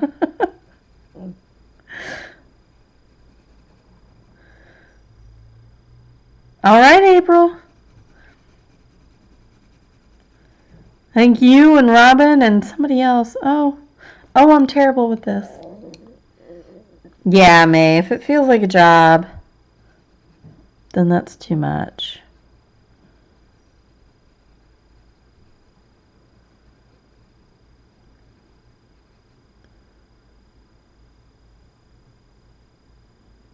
Oh, the Mayfair Witches. I've only read that twice. I have read Ramses the Damned probably 5 times. Servant of Bones I've read a few times. I'm looking at my thing up here. I've been trying to get into the Wolves of Midwinter and the Wolf Gift. And I just got the Prince Lestat, so I need to read that. Laurel K. Hamilton is the other one that I like to read. But then the Dan Brown and the David Lager Krantz. There's a lot of books like I want to read, but Rebecca, I love it.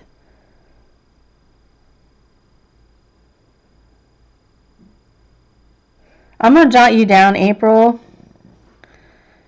and I will message you somewhere.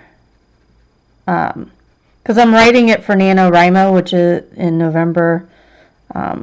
Those that aren't in the know, it is November 1st to November 30th. You write a novel, basically. And novel minimum is 50,000 words. And so that's your goal, to write 50,000 words in 30 days. No rhyme, no reason, no anything. You just write and just like get an idea out on paper. And that's the whole idea.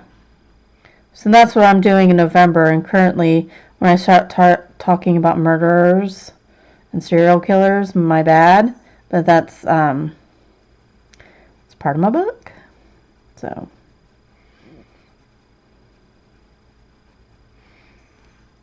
Oh no, I've done it a couple times, Rebecca. It's not actually that hard. So if you do it in 1,500 word increments, 1,500 words every day for 30 days. It's really not that hard. I can pump out on a good day 5,000 words. No problem.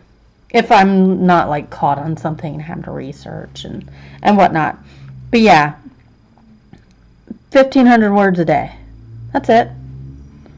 And that adds up to 50,000 words in a month. Yeah, it's not as crazy as it sounds. I mean, it's crazy, but it's not as bad as it sounds.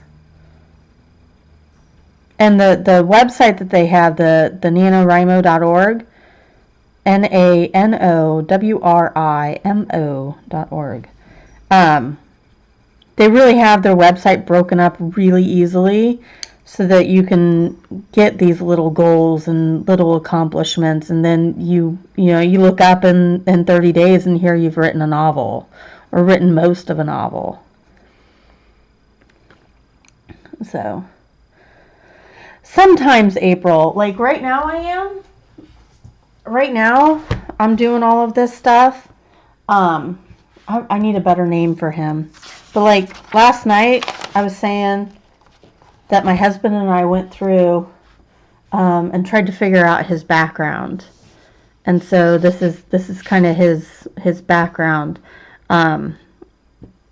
So he went to the seminary in Notre Dame, became a priest, was stationed in New York City, and John Paul II came around in the 80s and he started having these very liberal ideas for Catholicism, and they weren't becoming doctrine. And I love John Paul II. He's one of my favorite popes, besides the one we currently have, and I'm terrible and I don't remember his name. But John Paul II was very liberal for Catholics. Like, there were a lot of Catholics, I remember when I was in the church, that really did not like him and his views, because he had very liberal views on gays, and he had very liberal views on divorce, and he had very liberal views on women. So he was not a well-loved pope by a lot of the people in the priesthood. I remember the priest at my church was very, like, he was really not pleased with some of the stuff that John Paul was doing. So part of my idea is that John Paul was too liberal, so he left the priesthood and he went to go on to be a theologist at Columbia University. And because he is so homophobic and whatnot, then he starts killing lesbians and trans women. So John Paul was amazing. He paved the way for the current pope. Now, thank you, May. You are amazing.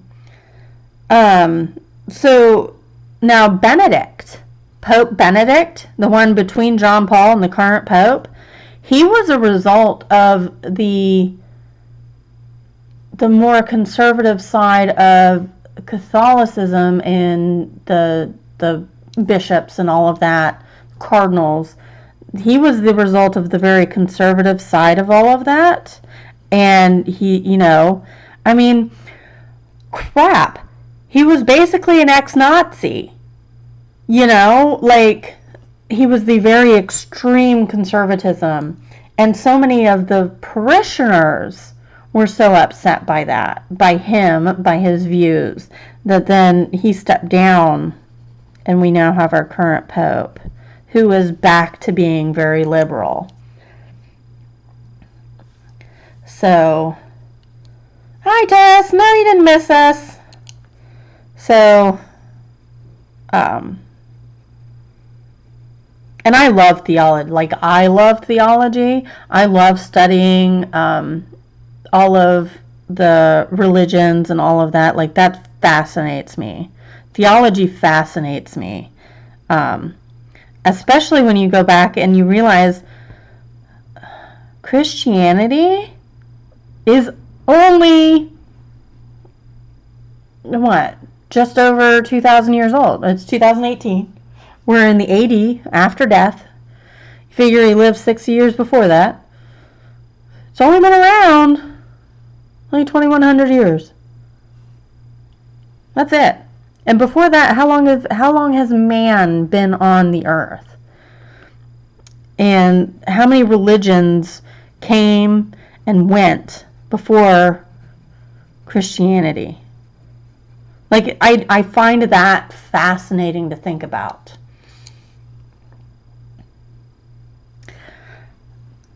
All right. I said basically. I didn't say he was. But he had a very lot of views. Wasn't he German? He had a very lot of views that were very not okay. We'll just go with that.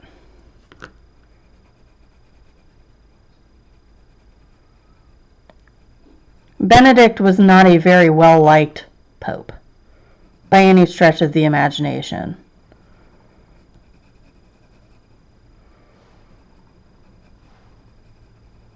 I'm talking Pope Benedict.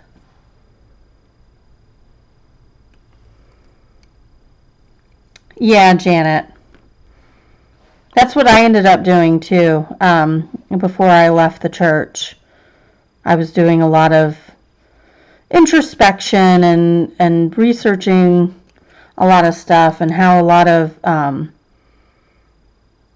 Christian and Catholic traditions can be traced back to, let's say words wrong, paganism. And I find that fascinating.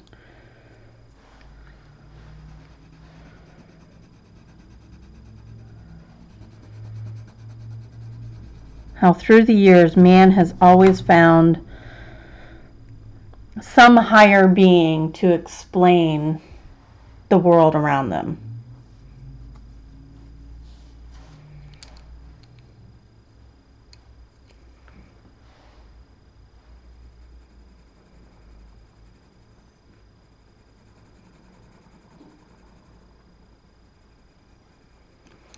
And I find all that fascinating.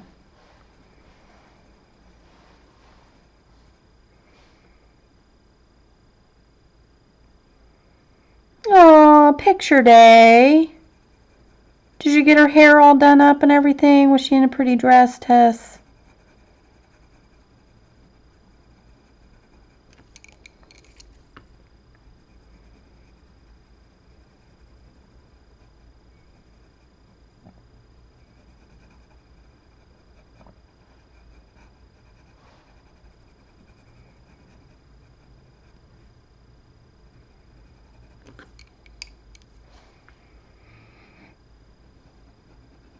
I don't even know when picture day is. I should probably find that out, huh? I'm terrible with stuff like that. Oh, now I have to buy pictures for 2 kids. Dang. Aw, that's so cute.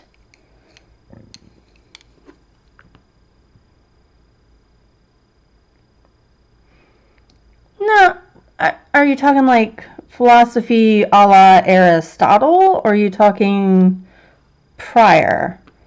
Because even during Aristotle's time, didn't they have the Greek and Roman gods and all of that?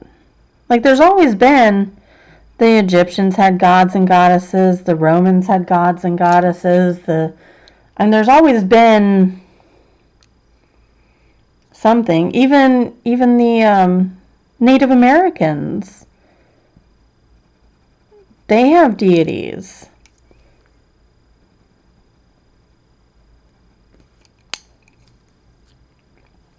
To explain the world around them.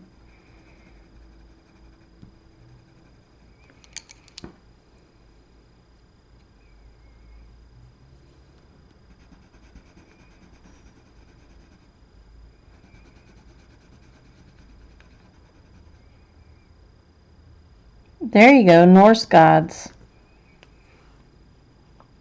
I'm not familiar with Norse gods, May, so forgive me. Oh, I've got more bricks, but I've got to turn here.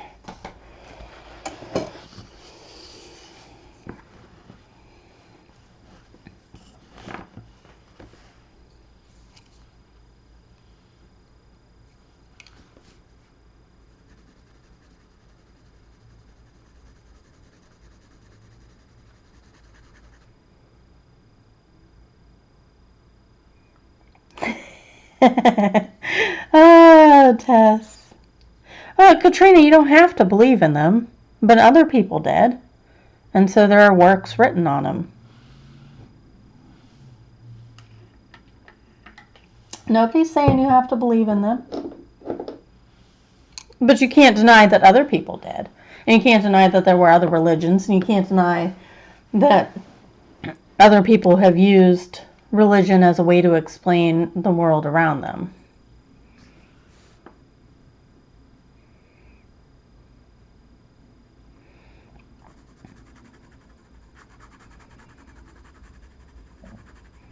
I need to read American Gods. I have that, right? I do. I have that. I've watched the show, and apparently, like, the show has gone kaput. I don't know if it's going to come back for a second season, which is super sad. Why am I doing chocolate? Incarnate.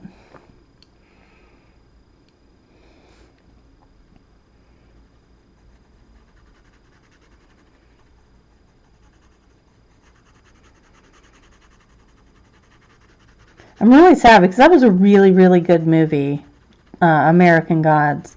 So I need to read the book.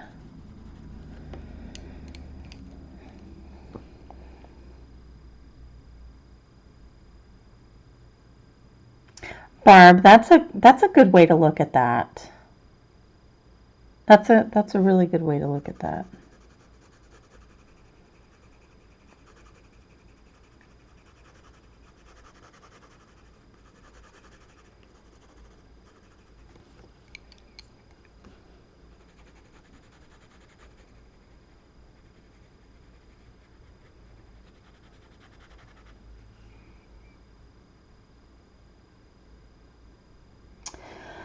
Elizabeth, I went and looked up a color chart. And I'm sorry, I will never remember the lady's name. I just look it up every time, and it looks like little crayons. And I ordered them that way, however she had it. And that's just the way I've done it ever since. So I couldn't tell you, honey. I've had my polys for over a year now, and I've had them for over a year in a pencil case, so I don't know how they came anymore.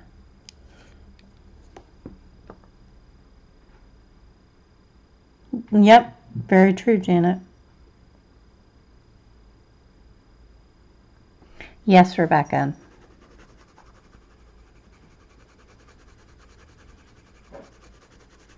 I agree 100%.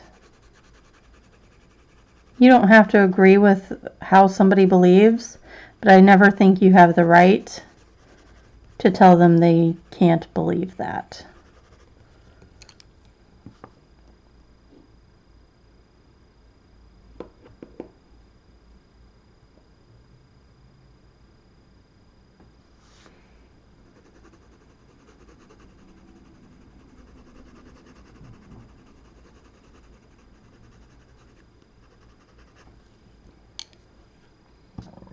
Oh no, where'd my little thing? There it is. It ran away. This is very difficult to hold. I should probably get a thing. Do I have a thing? I have a thing. Does it fit in the thing? It fits in the thing. There we go. No problem, Elizabeth. Hopefully that helped you, or somebody helped you. It's raining. It's raining, it's pouring, the old man is snoring. Oh, I better not sing. I might get hit. They might say, ah, you have copyrighted material. But don't worry, it's okay for public consumption or use or whatever they say, whatever their phrase is.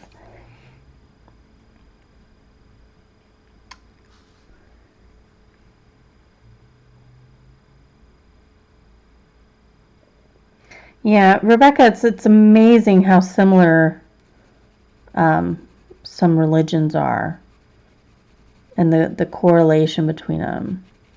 It's sad that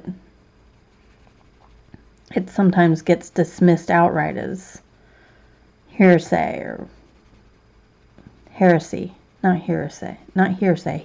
Heresy. And whatnot. Humans evolve, they adapt, they take what they're comfortable with and adapt it into something new.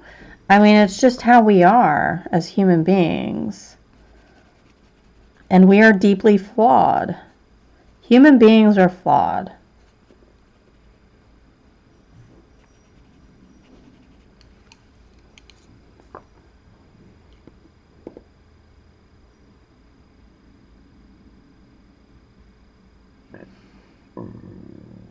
Yep, May. That's just like the Greeks and Romans.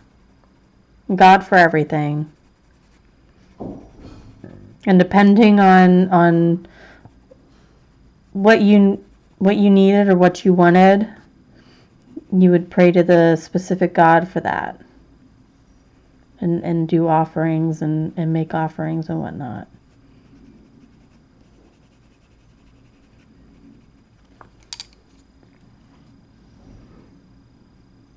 Yes, adaptation is how we survive. Though, unfortunately, adaptation can sometimes be pushed back against. But, you know, it'll persevere. We as humans will persevere and make stuff better eventually.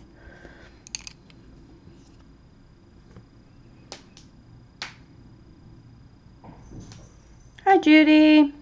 And May, I find that so fascinating. And then you had like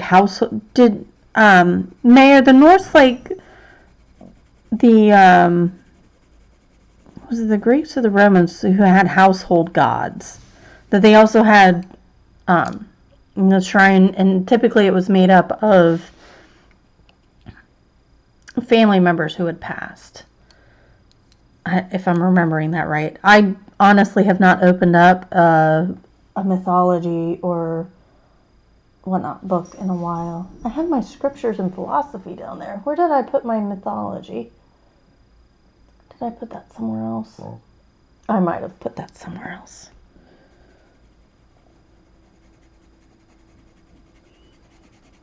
I'm going to need that scriptures book though.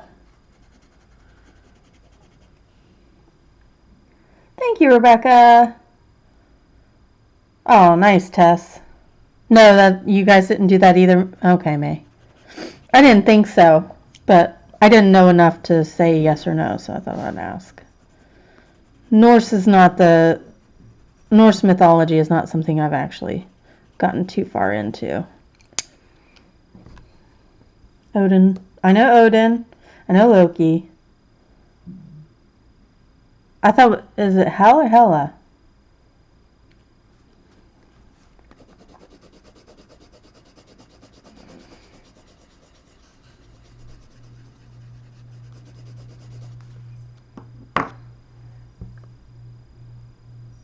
Africans pray to their ancestors. That's interesting.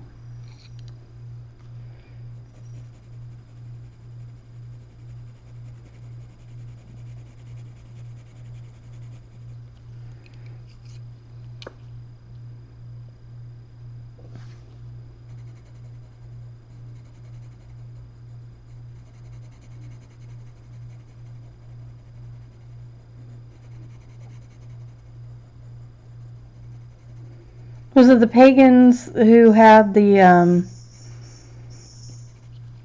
trying to remember, where they would build, and this is going to be really gruesome, but they would build an effigy to look like man, and then they would fill it with people, and then they would light it on fire as a offering to the gods.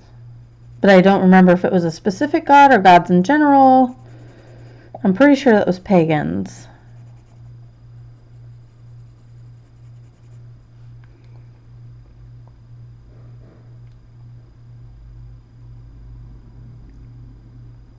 It sure does. Norse mythology has it all covered.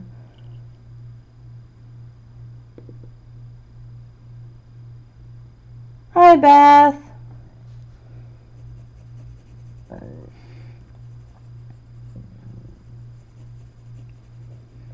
My problem is I can never keep everything in my head. I always have to have a reference for it. I have a very hard time keeping things in my brain.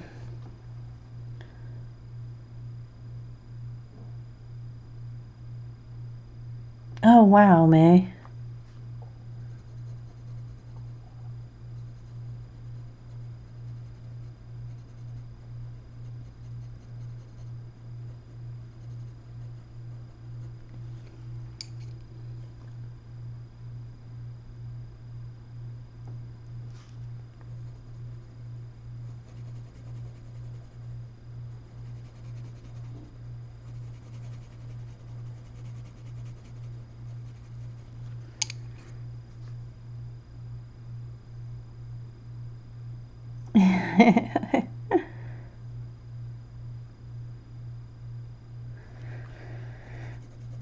That seems like a lot. How do you remember all those gods? Like, how would you remember all of them? I guess that would just be like your day-to-day life and you would just know them. But even I can't name all 12 of the apostles.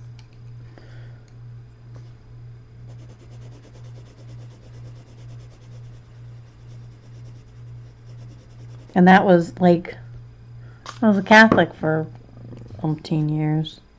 20 years. Play-Doh! Ah! Play-Doh. All over the house. You don't say. And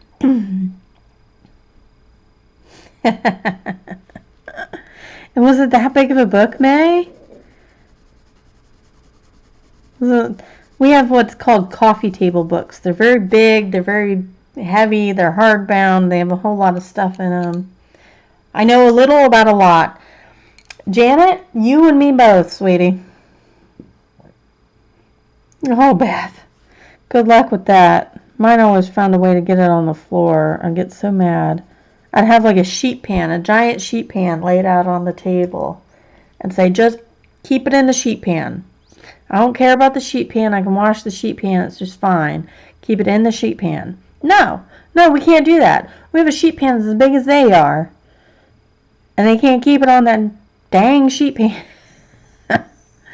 Play-Doh's banned in my house. I can't do it. Play-Doh and slime. Can't do it.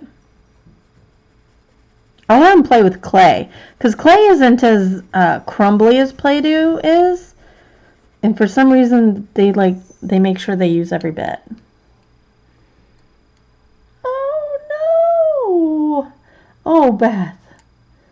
Oh, Beth. I give my kid, like I said, I give my kids clay. Modeling clay. And they play with that. But Play-Doh and slime is banned in my house. I've tried it. They failed. It's done.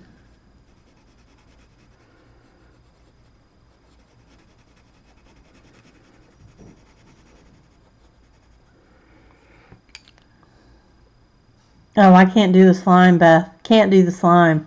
Not even. Not even.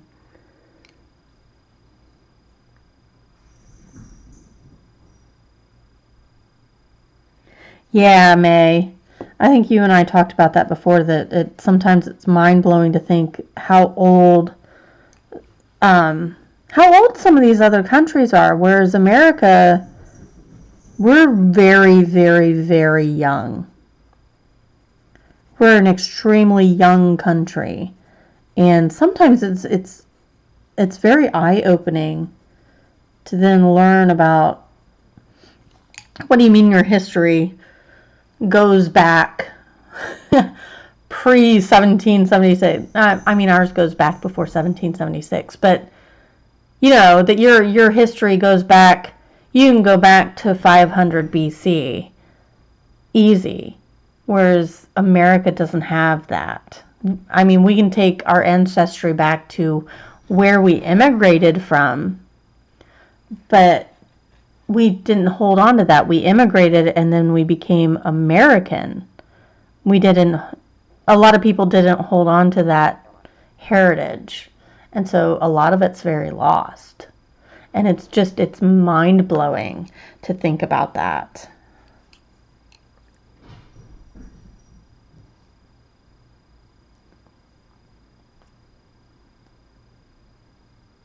Yes, the smell of clay is awesome.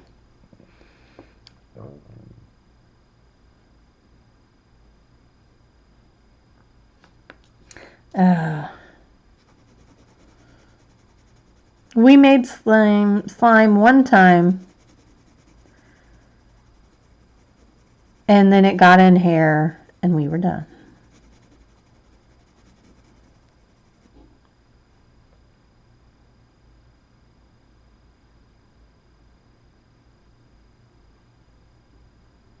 Yeah, May, and that's just fascinating.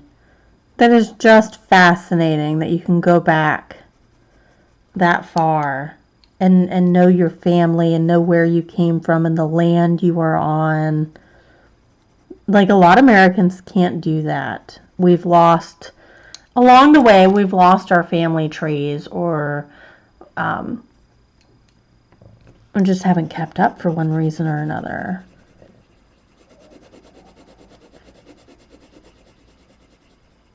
And it's fascinating to me.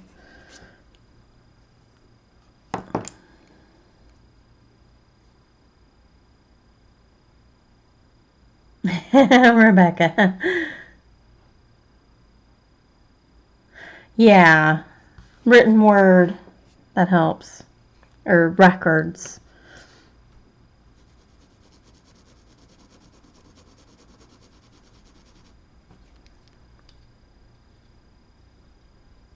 It is kind of sad, Kenny. Because while I can trace that my maiden name has Germanic roots, I'm not. And my mom's maiden name is 100% German. Like, I remember my grandma speaking German when she didn't want anybody to understand her. She would talk German on the phone to, like, family. So, I know I got German. But it's very, like, beyond that, like, I don't know. I know where they immigrated from. Or I know where they immigrated to in Ohio. Like, I've been to the grave sites and I've seen it go back to, like, 1810. But beyond that, like, I don't know where in Germany they came from. I don't know. And nobody in the family can tell me. But I used to have, I don't think I have it anymore. My cousin probably still has the rubbings because it was her and I, and we would go into the graveyard when we were at family reunions or whatever, and the graveyard connected to the church where my mom's side of the family had immigrated to. It went back to like 1810. So that was interesting, but that's as far back as I can go. May sent me a thing with her king too. It was pretty cool.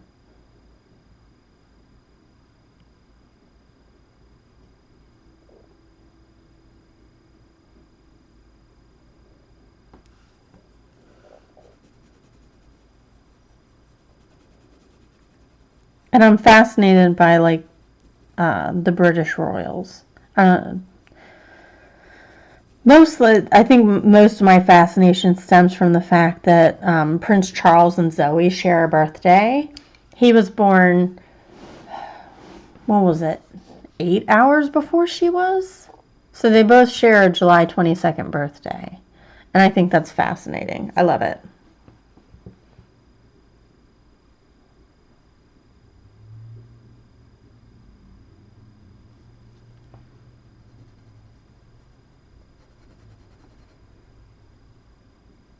Probably Janet, but then I don't know if they changed their name. And nobody in the family knows. And certainly nobody that's alive today. Like, maybe I could have asked my great aunt Henrietta. I probably should have, but she was a very imposing lady. And she scared me a lot. So,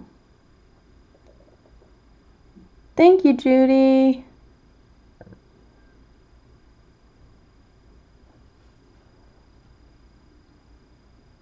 I'm having fun. This is a pretty fun picture, guys. I gotta say.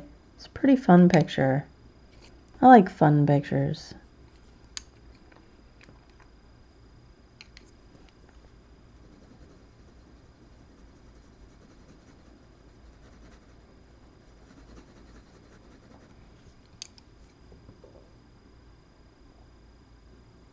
Oh, well, that's cool, Janet. My grandma was adopted. She didn't find out, and she didn't even find out that she was adopted until she was 62. One of her brothers came knocking on the door one day and said, "Hi, I'm your brother." And she shut the door in his face. And it took almost a year for them to, like, finally convince her that she had actually been adopted by their aunt. And she was the youngest of, like, 12. It was very odd. Oh, excellent, Tess. I have not worked on that.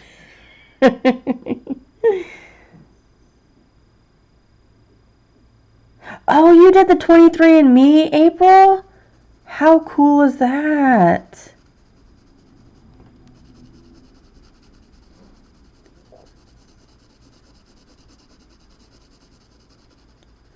That's super cool. Have you gotten the results back yet?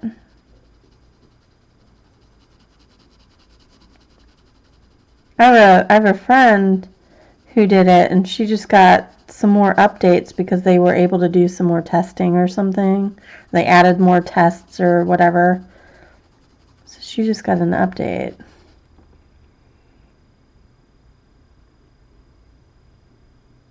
Yeah, Judy. I remember the story my grandma's uncle was telling.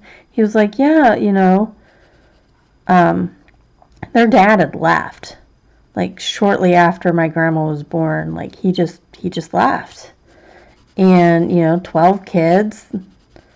This was the 12th kid, my grandma, and now her mom was a only mom, single parent, in Depression era, and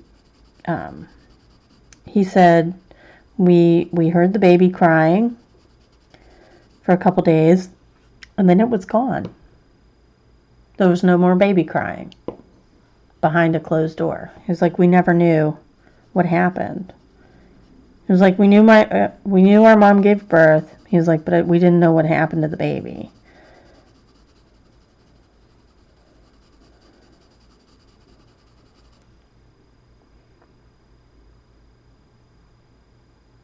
Yeah, she was so ecstatic to find out that she had family, because for the longest time it was just her and who she thought was her mom and dad, and then they died, and then it was just her.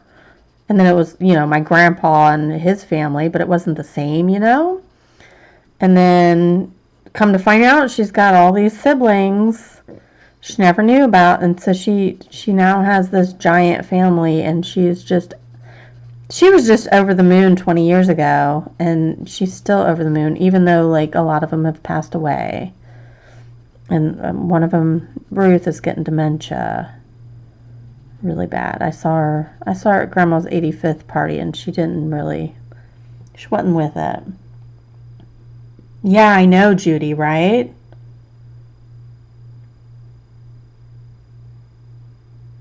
Oh, well, that's pretty cool, April. That's pretty cool. Syrian, really? That's pretty interesting.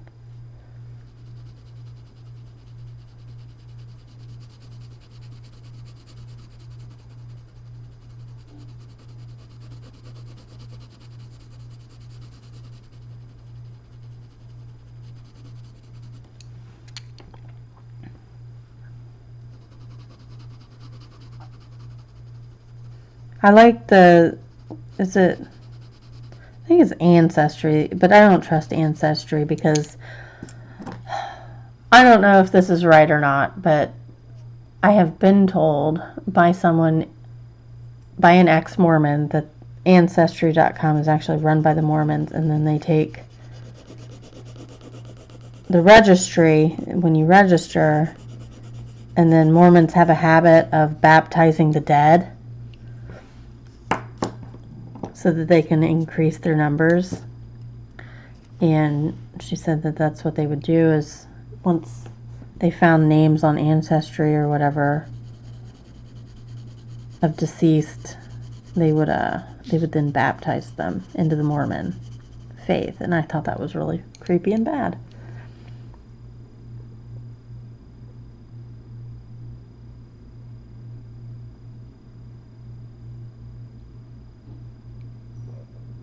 Oh, well, that's pretty cool, May.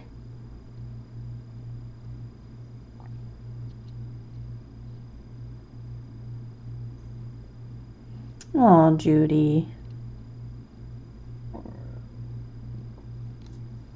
I'm sorry, honey.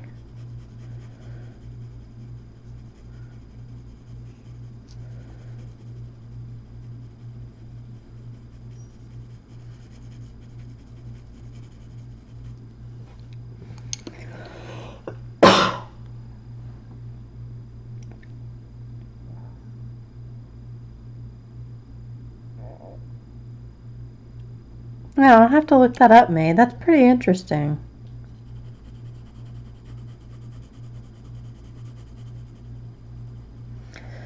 God love anybody who adopts. It's so difficult in the United States to adopt a child, and I find that absolutely stinking ridiculous. There's no reason. I have a friend, and she is over the moon, one of the best people I've ever met. She will open her door to anybody. She will give you legit the shirt off her back. No questions asked. She's just an angel in disguise, and can't have kids. She's tried. God love her. She has tried and paid and tried and paid, and she's like paid for every surgery you can imagine, and none of them have taken. She just can't have kids, and all she wants is a child. But she can't stop. No, you can get off my stuff. She can't pass the adoption because of her ex-husband, who's been in trouble for drugs and alcohol, and who refuses to stop contacting her. So he still like stalks her and sends threatening messages and whatnot. So she can't get through the adoption process because of that. And because it costs $20,000, all done and told. It costs an obscene amount of money to adopt a child. I'm sorry, but that's ridiculous. I think that's stupid. Oh, Rebecca.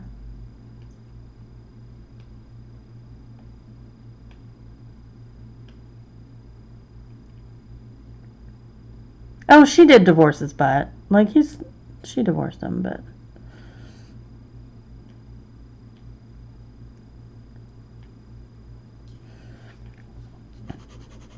Anyway, it's a stupid, insane amount of money to adopt a child in America, and I think it's stupid because of how many children need adopting.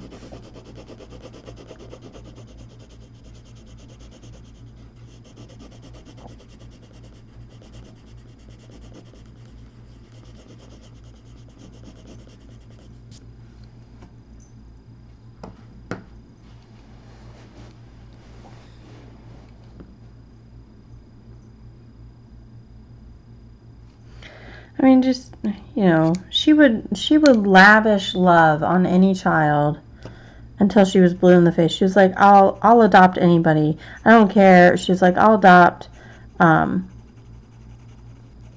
she's like, I'll just adopt anybody. It doesn't matter. She's like, I just want to adopt a kid. I want to give a kid a home. And she's like, it doesn't have to be a baby. It doesn't have to be perfect, doesn't have to be perfect, blonde, hair, blue eyes. She's like, I don't care. She's like, I just want to adopt a baby or a kid, and they won't let me. Because I don't have the money up front to just slap down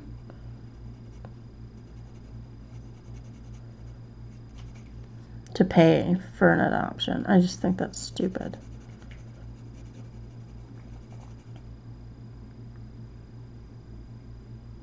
Yeah, she should try it. But she doesn't want to foster. Her thing is she doesn't want to foster and then fall in love with a kid and then have to give the kid back.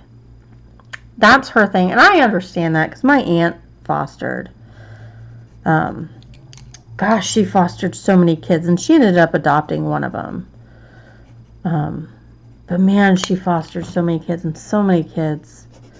Like, she would tell us, she's like, don't get attached, because they're gone in 2 weeks, or they're gone in a month, or they're going back to their parents, or, whatever. She's like, don't get attached.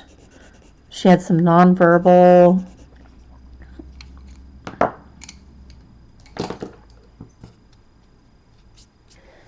My aunt, she fostered, and she was such a sweet lady. All right, so I'm going to go in with the Pit Pen, the warm gray one.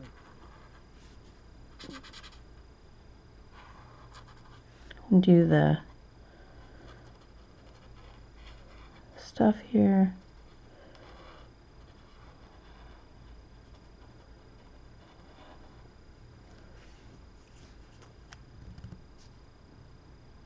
No. It's not a walk in the park. I think about it every now and then, fostering one kid. But then I worry.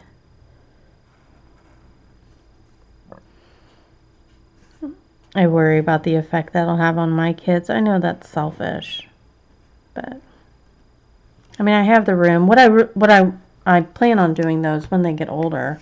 They have the exchange programs where you can bring in a kid from. I need a brownish black color.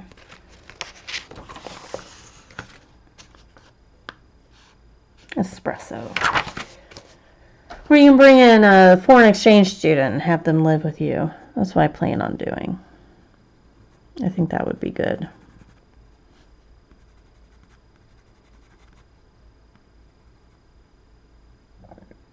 No, that's very true, May.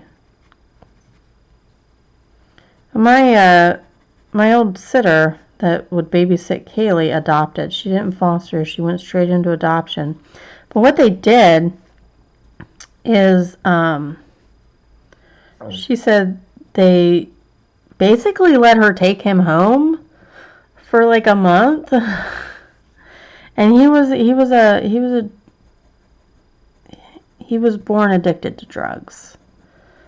And he's blind in one eye from it. But she took the boy home for like a month. I'm sorry, I'm not in camera at all.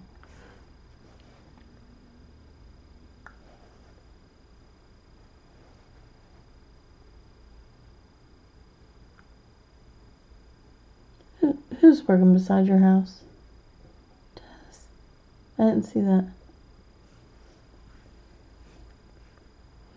Yeah, they would like let her take him home for a month. It was like she had visits and had to go see counselors and everything else. But like he had some behavioral issues. And still does a little bit. She's been working with him.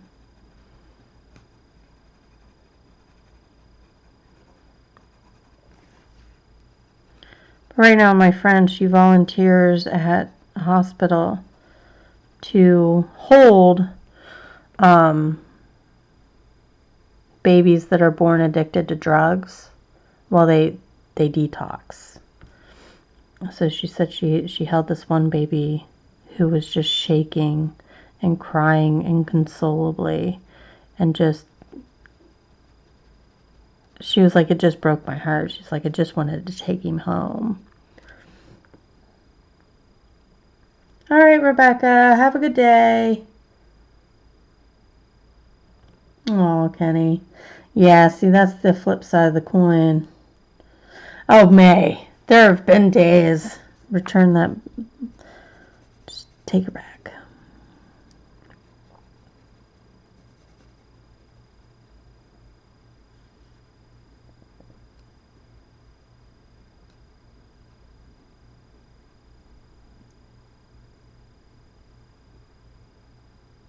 Yep, life can be very, very hard. And it's so sad when it starts out so hard for those little babies, too. I don't know what I'm doing here, guys. I'm just shading somehow between the bricks.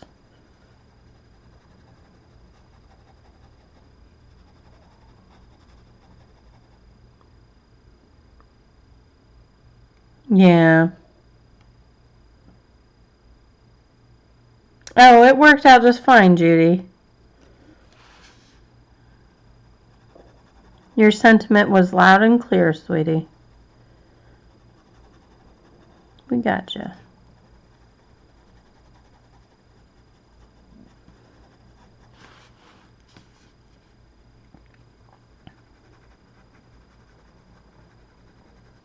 I just wish there was a better adoption system or a better system in place. I feel like the system that we currently have is very flawed. I mean, a lot of systems are flawed, don't get me wrong. I just feel like ours is very flawed and it could be improved upon. Alright, so I think I'm going to call it here. Gosh, I've been on for 2.5 hours. Holy moly. I'll probably finish this off stream. Finish this up off stream. And post it everywhere. And do all that fun stuff. Where's that? That goes there. That goes there. That goes there and there. Alright. So this is where I'm going to call it. You all have a wonderful, wonderful, wonderful day. I know it was a mega coloring session. I didn't mean for that. I really have to go potty.